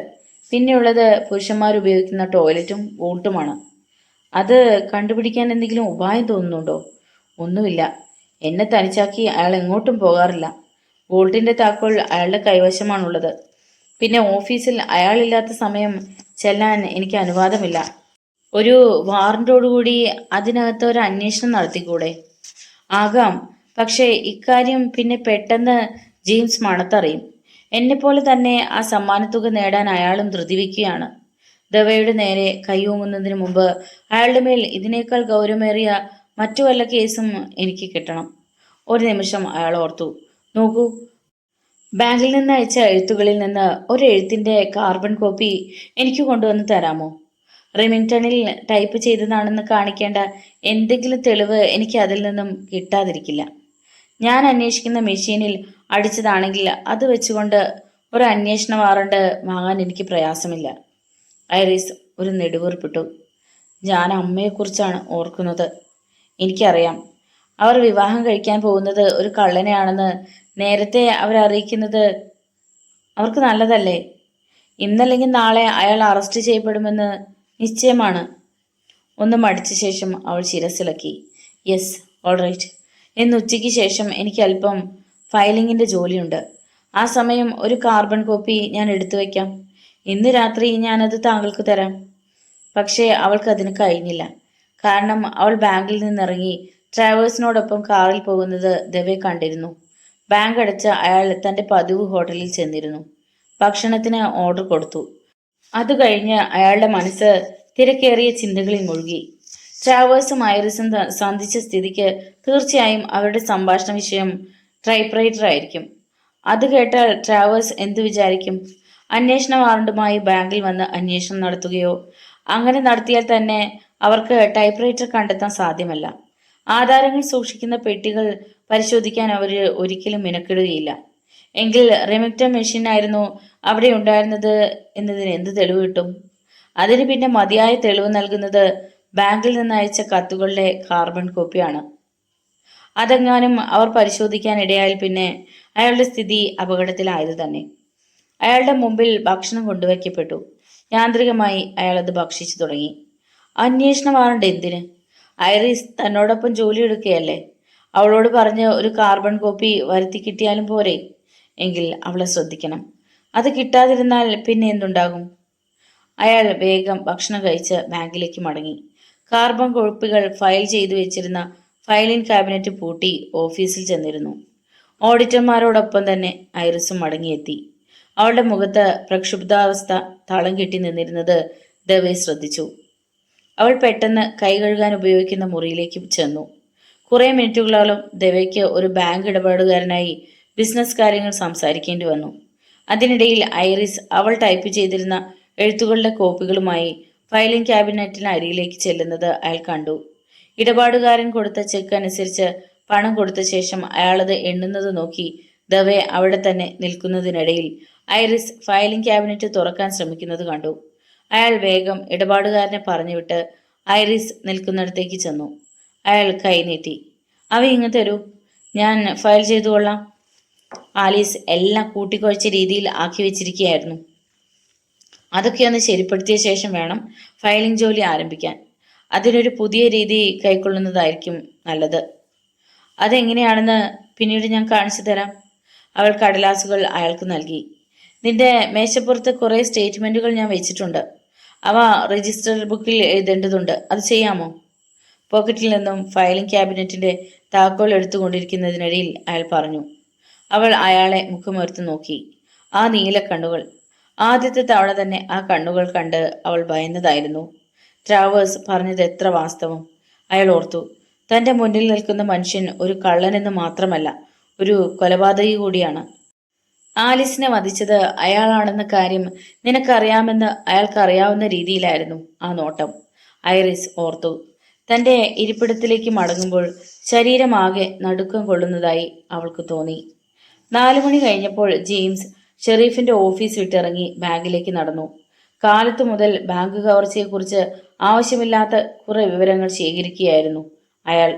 റെമിംഗ്ടൺ മിഷനെ പറ്റി ഒരു വിവരവും അയാൾക്ക് ശേഖരിക്കാൻ കഴിഞ്ഞില്ല. ഇതിനെല്ലാം പുറമെ വയറ്റിലെ വേദന അതീവ കലശലായി അനുഭവപ്പെടാനും തുടങ്ങിയിരുന്നു. പിറ്റ്സ് വില്ലേജിലെ ഒരു ടൈപ്പ്റൈറ്റർ ഒഴികെ എല്ലാ മെഷീനുകളും ലിസ്റ്റ് പ്രകാരം അയാൾ പരിശോധിച്ചു കഴിഞ്ഞു. ഇനി ഒന്നുള്ളത് 5 വർഷങ്ങൾക്ക് മുമ്പ് ബാങ്കിന് വിറ്റ മെഷീനാണ്. ബാങ്കിൽ ചെന്ന് അന്വേഷിക്കുന്നത് കൊണ്ട് പ്രയോജനമൊന്നുമില്ലെന്ന് അറിഞ്ഞ ജെയിംസ് ഏതായാലും ഒന്ന് ചെന്ന് പരിശോധിക്കുക തന്നെയെന്ന് തീരുമാനിച്ചു. അതുവഴി ദവയുമായി സംസാരിക്കാനും ഒരവസരം കിട്ടുമല്ലോ. ഒറ്റ നോട്ടത്തിൽ അയാൾക്ക് ഇഷ്ടപ്പെട്ട ഒരു വ്യക്തിയായിരുന്നു ദവെ. അയാളുടെ തടിയും ഉയരവും വശ്യസുന്ദരമായ മന്ദഹാസവും എല്ലാം ജെയിംസിനെ സംബന്ധിച്ചിടത്തോളം വളരെ ഹൃദ്യമായിരുന്നു. അയാൾക്കുള്ള ബുദ്ധി ഷെരീഫിനോ ട്രാവേഴ്സിനോ എന്തിന്? അയാൾക്ക് തന്നെയും ഇല്ലെന്ന് അയാൾ സ്വയം സമ്മതിക്കുന്നു. ജോണി എന്ന വ്യക്തി ആരെന്നറിയണമെങ്കിൽ അതിന് സമീപിക്കേണ്ടത് ദവയെയാണെന്ന് സിദ്ധാന്തക്കാരനാണ് അയാൾ. ബാങ്ക് പരിശോധിക്കാനൊന്നും അയാൾ തയ്യാറായില്ല. ദവയിൽ നിന്ന് എന്തെങ്കിലും വിവരം കിട്ടുമെന്ന പ്രതീക്ഷയുമായിട്ടാണ് അയാൾ ബാങ്കിലേക്ക് ചെന്നത്. അങ്ങനെ വല്ലതും കിട്ടിയാൽ സമ്മാനത്തുക നേടാൻ എളുപ്പമുണ്ട്. അയാൾ നേരെ ചെന്ന് കതകിനടുത്തുണ്ടായിരുന്ന എഴുത്തുപെട്ടി പിടിച്ചു കുലുക്കി ശബ്ദമുണ്ടാക്കി. ആ സമയം ബാങ്ക് അടച്ചിരുന്നു. അല്പനേരത്തെ താമസത്തിന് ശേഷം കതക് തുറക്കപ്പെട്ടു. ദവെ ചോദ്യരൂപേണ അയാളെ നോക്കി. ഒരു നിമിഷം എനിക്ക് വേണ്ടി ചെലവിടാമോ മിസ്റ്റർ ദവെ? അതല്ല, താങ്കൾ തിരക്കിലാണോ? ജെയിംസ് ചോദിച്ചു. ഞാൻ തിരക്കിലാണ്. എങ്കിലും വരൂ, ഞങ്ങളുടെ ഓഡിറ്റിംഗ് നടന്നുകൊണ്ടിരിക്കുകയാണ്. എന്താ, പ്രധാനപ്പെട്ട വല്ല കാര്യവുമുണ്ടോ? അത്ര പ്രധാനമെന്ന് പറഞ്ഞുകൂടാ. ഇവിടെ ഒരു റെമിംഗ്ടൺ ടൈപ്പ്റൈറ്റർ ഉണ്ട് അല്ലേ? ദവയുടെ സൗഹാർദ്ദപരമായ മന്ദഹാസം ഒന്നുകൂടി തെളിവോടെ പ്രകടമായി. വരൂ, എന്താ, താങ്കൾക്ക് ഒരെണ്ണം വാങ്ങിയാൽ കൊള്ളാമെന്നുണ്ടോ? ജെയിംസ് അകത്ത് കയറിയപ്പോൾ ദവെ കഥ കടച്ചു പൂട്ടി. ഞങ്ങൾ ഇപ്പോഴും ആ ടൈപ്പ്റൈറ്ററിന് വേണ്ടി അന്വേഷണം തുടരുകയാണ്. ഇതിനിടയിൽ ദവെ ജെയിംസിന്റെ കൈക്ക് പിടിച്ച് സാവധാനം അയാളുടെ ഓഫീസിലേക്ക് ചെന്നു. താങ്കൾ ഇവിടെ ഇരുന്ന് അല്പം വിശ്രമിക്കൂ. ഇന്ന് വല്ലാതെ തളർന്നിരിക്കുകയാണെന്ന് തോന്നുന്നു. ജെയിംസ് അങ്ങോട്ട് പോകുന്നതിനിടയിൽ അയാളുടെ നോട്ടം ഐറിസിൽ പതിഞ്ഞു. ഒരു നിമിഷം അയാൾ നിന്നു. അതിനുശേഷം മനസ്സിൽ കരുതി, ഈ ദവേ ഭാഗ്യവാൻ തന്നെ. മിസ്സസ് ലോറിങ്ങിനെ ഇയാൾ വിവാഹം കഴിക്കാൻ പോകുന്നു. ഇപ്പോ ഇതാ ആലീസിന്റെ സ്ഥാനത്ത് ഇയാൾക്ക് സഹായത്തിനായി സുന്ദരിയായ ഒരു പെൺകുട്ടിയും ഇരിക്കുന്നു. എനിക്കുമുണ്ട് ഭാര്യ എന്നൊരുവൾ. അവളൊന്നും ഇവളുടെ അടുത്തു നിൽക്കാൻ പോലും യോഗ്യയല്ല. എന്തൊരു സുന്ദരിയാണിവൾ. ദവേ ജെയിംസിനോട് ഒരു കസേരയിൽ ഇരിക്കാൻ പറഞ്ഞു. അയാൾ അയാളുടെ കസേരയിലും ചെന്നിരുന്നു. പോക്കറ്റിൽ നിന്ന് ഒരു സിഗരറ്റ് എടുത്ത് അയാൾക്ക് നീട്ടി. ജെയിംസിന്റെ മുഖത്ത് വെറുപ്പ് പ്രകടമായി. അത് തൊടുക പോലും അരുത്, അത് വിഷമാണ്. താങ്കൾ പറഞ്ഞത് ശരിയാണ്. അത് അറിഞ്ഞുകൊണ്ട് തന്നെയാണ് ഞാനിത് പുകയ്ക്കുന്നത്. ദവേ കവർ കീറാൻ ഉപയോഗിക്കുന്ന ഒരു കത്തി മേശപ്പുറത്തു നിന്നെടുത്ത് വെറുതെ മുഖത്ത് ഉരസിക്കൊണ്ടിരുന്നു. അയാൾ ഓർക്കുകയായിരുന്നു. ട്രാവേഴ്സ് പറഞ്ഞതനുസരിച്ച് ടൈപ്പ് റൈറ്റർ പരിശോധിക്കാനായിരിക്കുമോ ഇയാൾ വന്നിരിക്കുക? ആ ടൈപ്പ് റൈറ്റർ ബാങ്കിൻ്റേതല്ല, മിസ്സിസ് ലോറിങ്ങിൻ്റേതാണെന്ന് അയാൾക്ക് ഇപ്പോഴറിയാം. എന്താണ് ഈ ടൈപ്പ് റൈറ്ററിന്റെ കാര്യം? പിറ്റ്സ്വില്ലയിൽ വിൽപ്പന നടത്തിയ റെമിംഗ്ടൺ ടൈപ്പ് റൈറ്ററുകൾ ഞങ്ങൾ പരിശോധിച്ചു വരികയാണ്. 5 വർഷങ്ങൾക്ക് മുമ്പ് ഒരു ടൈപ്പ് റൈറ്റർ ഇവിടെ വിറ്റിട്ടുണ്ടെന്ന് എനിക്ക് കിട്ടിയ ലിസ്റ്റിൽ കാണുന്നു. ജോണി ഉപയോഗിച്ചെന്ന് പറയുന്ന മെഷീൻ അത്തരത്തിലൊരെണ്ണമാണ്. ദയവായി താങ്കൾ ബാങ്ക് മെഷീൻ കാണിച്ചു തരാമോ? ആ മെഷീൻ ഇപ്പോഴും ഇവിടെ ഉണ്ടെങ്കിൽ അതിന് പ്രയാസമില്ലായിരുന്നു എന്ന് പറഞ്ഞ് ദവേ ഒന്ന് മന്ദസിച്ചു. കഴിഞ്ഞ 1 കൊല്ലമായി ഇവിടെ അത്തരമൊരു മെഷീൻ ഇല്ല. ഇവിടുത്തെ ആവശ്യത്തിനായി ഞാൻ എൻ്റെ പ്രതിസുത വധുവിൽ നിന്നും താൽക്കാലികമായി ഒരു പോർട്ടബിൾ മെഷീൻ വാങ്ങി ഇവിടെ കൊണ്ടുവന്ന് വെച്ചിരിക്കുകയാണ്. അതാ അക്കാണുന്നത് തന്നെ. Smith corona portable. ജെയിംസ് ശിരസിളക്കി. ഏതായാലും അന്വേഷിക്കുന്ന ടൈപ്പ് റൈറ്റർ പിറ്റ്സ്വില്ലയിൽ എന്നില്ലെന്ന് തീർച്ചയായി. ഇനി ഡൗൺ സൈഡിൽ അന്വേഷിക്കേണ്ടിയിരിക്കുന്നു. ഏറ്റവും പ്രാരാബ്ധമേറിയ ഒരു ജോലിയാണത്. ഡൗൺ സൈഡിൽ ഇപ്പോൾ ഉപയോഗത്തിലിരിക്കുന്ന മെഷീനുകളുടെ എണ്ണം 500-ലേറെയാണ്. ദവേ അല്പം ആശ്വാസത്തോടെ ഒരു കവിൾ നിറയെ പുകയെടുത്ത് പുറത്തേക്ക് വിട്ടു. കഴിഞ്ഞ 3 നിമിഷങ്ങളായി അയാൾ വിയർക്കുകയായിരുന്നു. അക്കാര്യം എന്തായി? എവിടെയെങ്കിലും എന്തെങ്കിലും പിടികിട്ടുന്നുണ്ടോ? അയാൾ ചോദിച്ചു. ഇതേവരെ ഇല്ല. തെളിയിക്കാനാവാത്ത രീതിയിലാണ് അയാൾ ഇക്കാര്യം നിർവഹിച്ചിരിക്കുന്നത്. എവിടെയും ഒരു വിരലടയാളവുമില്ല. അയാളെ പിടികൂടാൻ വേണ്ട ഒരു പിഴയും എവിടെയും അയാൾക്ക് സംഭവിച്ചിട്ടില്ല. പിന്നെ ടൈപ്പ് റൈറ്റർ. ആ കുറിപ്പ് അയാൾ ഏതെങ്കിലും ടൈപ്പിംഗ് ബ്യൂറോയിൽ ചെന്ന് പണം നൽകി ടൈപ്പ് ചെയ്തതായിരിക്കാം. ഞാനാണ് അയാളുടെ സ്ഥാനത്തെങ്കിൽ ചെയ്യുന്നത് അങ്ങനെയായിരിക്കും. അങ്ങനെയായിരുന്നു താനും ചെയ്യേണ്ടിയിരുന്നത്, ദവേ ഓർത്തു. ഏതായാലും നല്ലൊരു സമ്മാനത്തുകയാണ് ആ ജോണി എന്ന വ്യക്തിയെ കണ്ടുപിടിക്കുന്നതിന് നിശ്ചയിച്ചിരിക്കുന്നത്. $60,000. ട്രാവേഴ്സിന്റെ ധാരണ അയാളാണ് ആ സമ്മാനത്തിന് അർഹനെന്നാണ്. ജെയിംസിന്റെ മനസ്സിലുള്ള വിചാരങ്ങളെപ്പറ്റി ശരിക്കും മനസ്സിലാക്കിയാണ് ദവേ അങ്ങനെ പറഞ്ഞത്. താങ്കൾക്ക് ആ ജോണി എന്ന മനുഷ്യനെക്കുറിച്ച് എന്തെങ്കിലും അറിയാമോ? ജെയിംസ് ചോദിച്ചു. സമ്മാനത്തുകയായ $60,000 മനസ്സിൽ കരുതിക്കൊണ്ടായിരുന്നു അയാൾ ചോദിച്ചത്. അതായത് എൻ്റെ സ്ഥാനത്ത് താങ്കളായിരുന്നുവെങ്കിൽ എന്തു ചെയ്യുമായിരുന്നു? ദവേ ഒന്ന് മന്ദഹസിച്ചുകൊണ്ട് തലയാട്ടി. എനിക്കറിഞ്ഞുകൂടാ. താങ്കൾ ഈ ജോലിയിൽ പരിശീലനം നേടിയ ആളല്ലേ? അയാൾ നിർത്തി. എന്നാൽ ജെയിംസ് എന്തോ പറയാൻ ഭാവിക്കുന്നത് കണ്ട് ദവേ തുടർന്നു. എന്നാൽ താങ്കളുടെ സ്ഥാനത്ത് ഞാനായിരുന്നുവെങ്കിൽ ഈ ഡിസ്ട്രിക്റ്റിലെ എല്ലാ ഹോട്ടലുകളിലും റെസ്റ്റോറൻറ്റുകളിലും കയറിയിറങ്ങി ആലിസിനെ അവരാരെങ്കിലും കണ്ടിരുന്നോ എന്ന് അന്വേഷിക്കുമായിരുന്നു. പരീക്ഷയുടെ പഠനത്തിൽ ശ്രദ്ധിച്ചിരിക്കേണ്ട സമയത്ത് ആഴ്ചയിൽ 3-4 തവണ അവൾ ജോണിയെ സന്ധിക്കാൻ പുറത്തേക്ക് ഇറങ്ങിപ്പോയിട്ടുണ്ട്. ജോണി അവളെ കൂട്ടി റോഡരികിലുള്ള ഏതെങ്കിലും റെസ്റ്റോറൻറ്റുകളിലേക്ക് ചെന്നിരിക്കാം. എവിടെയും ചെല്ലാൻ കൂട്ടാക്കാത്ത സ്വഭാവക്കാരിയായിരുന്നു ആലിസ്. ജോണിയുടെ ഒപ്പം അങ്ങനെ ഇറങ്ങി തിരിച്ച് ക്ലബിലും മറ്റും ചെന്ന് പലതും കണ്ടും രസിച്ചും കഴിഞ്ഞ അവൾക്ക് അത്തരം രംഗങ്ങളിൽ വീണ്ടും വീണ്ടും അലിഞ്ഞു ചേരാനുള്ള പ്രേരണ സ്വാഭാവികമായും ഉണ്ടാകുന്നു. പിറ്റ്സ്വില്ലയിൽ ഈ രീതിയിൽ പരിശോധന നടത്തിയാൽ എന്തെങ്കിലും തുമ്പ് കിട്ടാതിരിക്കുകയില്ല എന്നാണ് എൻ്റെ വിശ്വാസം. ജോണിയെക്കുറിച്ച് കേട്ടറിഞ്ഞ വിവരങ്ങൾ വെച്ച് ഒരു പടം വരച്ച് ടെലിവിഷനിലും പത്രങ്ങളിലും ഒരു പരസ്യം കൊടുത്തു നോക്കൂ. താങ്കളുടെ സ്ഥാനത്ത് ഞാനായിരുന്നെങ്കിൽ ചെയ്യുന്നത് അങ്ങനെയൊക്കെ ആയിരിക്കും. ഞങ്ങൾ ആ രീതിയിൽ പ്രവർത്തിക്കുകയില്ല. എന്നാൽ താങ്കൾ ആദ്യം പറഞ്ഞ ആശയം തെറ്റായിരിക്കില്ല. ആ രീതിയിൽ പ്രവർത്തിക്കുന്നത് നന്നായിരിക്കുമെന്ന് വിശ്വസിക്കുന്നു. അയാൾ ഐറിസിന്റെ നേരെ വിരൽ ചൂണ്ടി. ആ പെൺകുട്ടി ആരാണ്? താങ്കൾക്ക് ചേർന്നൊരു ജോഡിയാണല്ലോ. ഞാൻ വിവാഹം കഴിക്കാൻ ഉദ്ദേശിക്കുന്ന മിസ്സസ് ലോറിങ്ങിന്റെ മകളാണവൾ. മിസ്റ്റർ ട്രാവേഴ്സിന്റെ പ്രതിശ്രുത വധു. അത് കേട്ട് ജെയിംസിന്റെ മുഖം വിവർണമായി. എല്ലാവർക്കും സുന്ദരിമാരായ ഓരോ പെൺകുട്ടിയുണ്ട്. എന്നാൽ തനിക്ക് ട്രാവേഴ്സ് ഭാഗ്യവാൻ തന്നെ. അപ്പോൾ ഞാൻ വരട്ടെ. ജെയിംസും ദവയും ഒരുമിച്ച് പുറത്തേക്കുള്ള കതകിനടുത്തേക്ക് ചെന്നു. ഐറിസ് അവർ പരസ്പരം കൈകുലുക്കുന്നത് നോക്കിയിരുന്നു. ടൈപ്പ് റൈറ്ററിനെ പറ്റി കിഴവൻ ജെയിംസ് ചോദിച്ചതും അതിന് ദവെ മറുപടി പറഞ്ഞതും അവൾ കേട്ടിരുന്നു. 6 മണി കഴിഞ്ഞപ്പോൾ ദവെ അവളോട് പോയിക്കൊള്ളാൻ പറഞ്ഞു. ഇന്നത്തെ ദിവസം ഭംഗിയായി തന്നെ അവസാനിച്ചു. ഇതേ രീതിയിൽ ഒരുമിച്ച് ഇവിടെ പ്രവർത്തിക്കേണ്ടവരാണ് നാം. ഞാൻ ലോഡ്ജിൽ തിരിച്ചെത്താൻ 8 മണി കഴിയും. ഓഡിറ്റർമാർ ഇപ്പോഴും ഇവിടെ തന്നെ ഉണ്ട്. ഇന്നത്തോടുകൂടി അവരുടെ ഓഡിറ്റിംഗ് ജോലി അവസാനിക്കും. ബാങ്ക് വിട്ടുപോരാൻ അവൾ കാത്തിരിക്കുകയായിരുന്നു. ബസ് സ്റ്റോപ്പിലെത്തിയാൽ അടുത്ത 10 നിമിഷങ്ങൾക്കകം അവൾക്ക് ലോഡ്ജിലെത്താം. ബസ് ഇറങ്ങി അവൾ ലോഡ്ജിലേക്ക് നടക്കുമ്പോൾ അവിടെ ഗ്രൗണ്ടിൽ ട്രാവേഴ്സിന്റെ കാർ നിർത്തിയിരിക്കുന്നത് കണ്ടു. അതിനെ ചാരി നിൽക്കുകയായിരുന്നു ട്രാവേഴ്സ്. അയാളുടെ വിരലുകൾക്കിടയിൽ എരിയുന്ന സിഗരറ്റ് ഉണ്ടായിരുന്നു. ഹലോ എന്ന് പറഞ്ഞ് അയാൾ മുമ്പോട്ട് വന്നു. ഞാൻ ടൗൺ സൈഡിൽ നിന്ന് നേരെ ഇങ്ങോട്ട് വരികയാണ്. എനിക്ക് ഉടനെ മടങ്ങണം. എന്താ, ഞാൻ പറഞ്ഞേൽപ്പിച്ച കാര്യം സാധിച്ചോ? സംഭവിച്ചൊക്കെ സംഭവിച്ചു. അവൾ ഈ കാര്യത്തിൽ വളരെ ഭയചകിതയാണെന്ന് കാണിക്കാൻ പോകുന്നതായിരുന്നു മുഖത്തെ ഭാവം. അയാൾ അതിസമർത്ഥനാണ് എന്ന് ട്രാവേഴ്സ് തൻ്റെ കൈകൊണ്ട് അവളെ ചുറ്റിപ്പിടിച്ചു. എനിക്കിതിൽ അല്പം ചിന്തിക്കേണ്ടതുണ്ട്. ഏതായാലും ഇക്കാര്യത്തിൽ ഇനി നിനക്കൊന്നും ചെയ്യാനില്ല. ഇപ്പോൾ മുതൽ ഇക്കാര്യം ഞാൻ ഏറ്റെടുത്തിരിക്കുന്നു. പാടില്ല. ദവയുടെ കാര്യത്തിൽ താങ്കൾക്കുള്ള ചിന്താഗതി തന്നെ ആണ് എനിക്കും. അയാൾക്കും നമുക്കും ഇടയിലുള്ള ഒരു പ്രശ്നമായി ഇത് മാറിയിരിക്കുകയാണ്. അയാൾ 8 മണി കഴിഞ്ഞേ മടങ്ങൂ. ബാഗിൽ നിന്നെടുത്ത പണം അയാളുടെ മുറിയിൽ ഉണ്ടായിരിക്കുമെന്നാണ് എൻ്റെ വിശ്വാസം. ഞാൻ അതുകൊണ്ട് അയാളുടെ മുറിയിൽ കയറി പരിശോധിക്കാൻ പോവുകയാണ്. അഥവാ അവിടെ ഇല്ല എന്നാണെങ്കിൽ പിന്നെ ഞാൻ ബാഗിൽ അന്വേഷിച്ച് നോക്കും. ഈ മനുഷ്യൻ ഒരു കൊലപാതകിയാണ്. നീ ആ രീതിയിൽ പ്രവർത്തിക്കുന്നത് എങ്ങാനും അയാൾ കാണാനിടയായാൽ വേണ്ട, നീ അതിന് ഒരുമ്പിടണ്ട. അതെനിക്ക് വിട്ടുതരൂ. ഞാൻ അയാളുടെ മുറി പരിശോധിക്കാൻ തന്നെ തീരുമാനിച്ചു കഴിഞ്ഞു. ട്രാവേഴ്സിന് അതിൽ പൂർണ്ണ സമ്മതമില്ലെങ്കിലും സമ്മാനത്തുക നേടാൻ ഇതൊരു കുറുക്ക് വഴിയാണ് എന്ന് അറിഞ്ഞുകൊണ്ട് അയാൾ പറഞ്ഞു. ശരി, എങ്കിൽ വേഗം. $300,000 ഒളിച്ചു വെക്കണമെങ്കിൽ അതിനിത്തിരി കൂടുതൽ സ്ഥലത്തിൻ്റെ ആവശ്യമുണ്ട്. മെത്തയ്ക്കടിയിലും സൂട്ട് കേസിലും മേശവലിപ്പുകളിലും പരിശോധിച്ചു നോക്കൂ.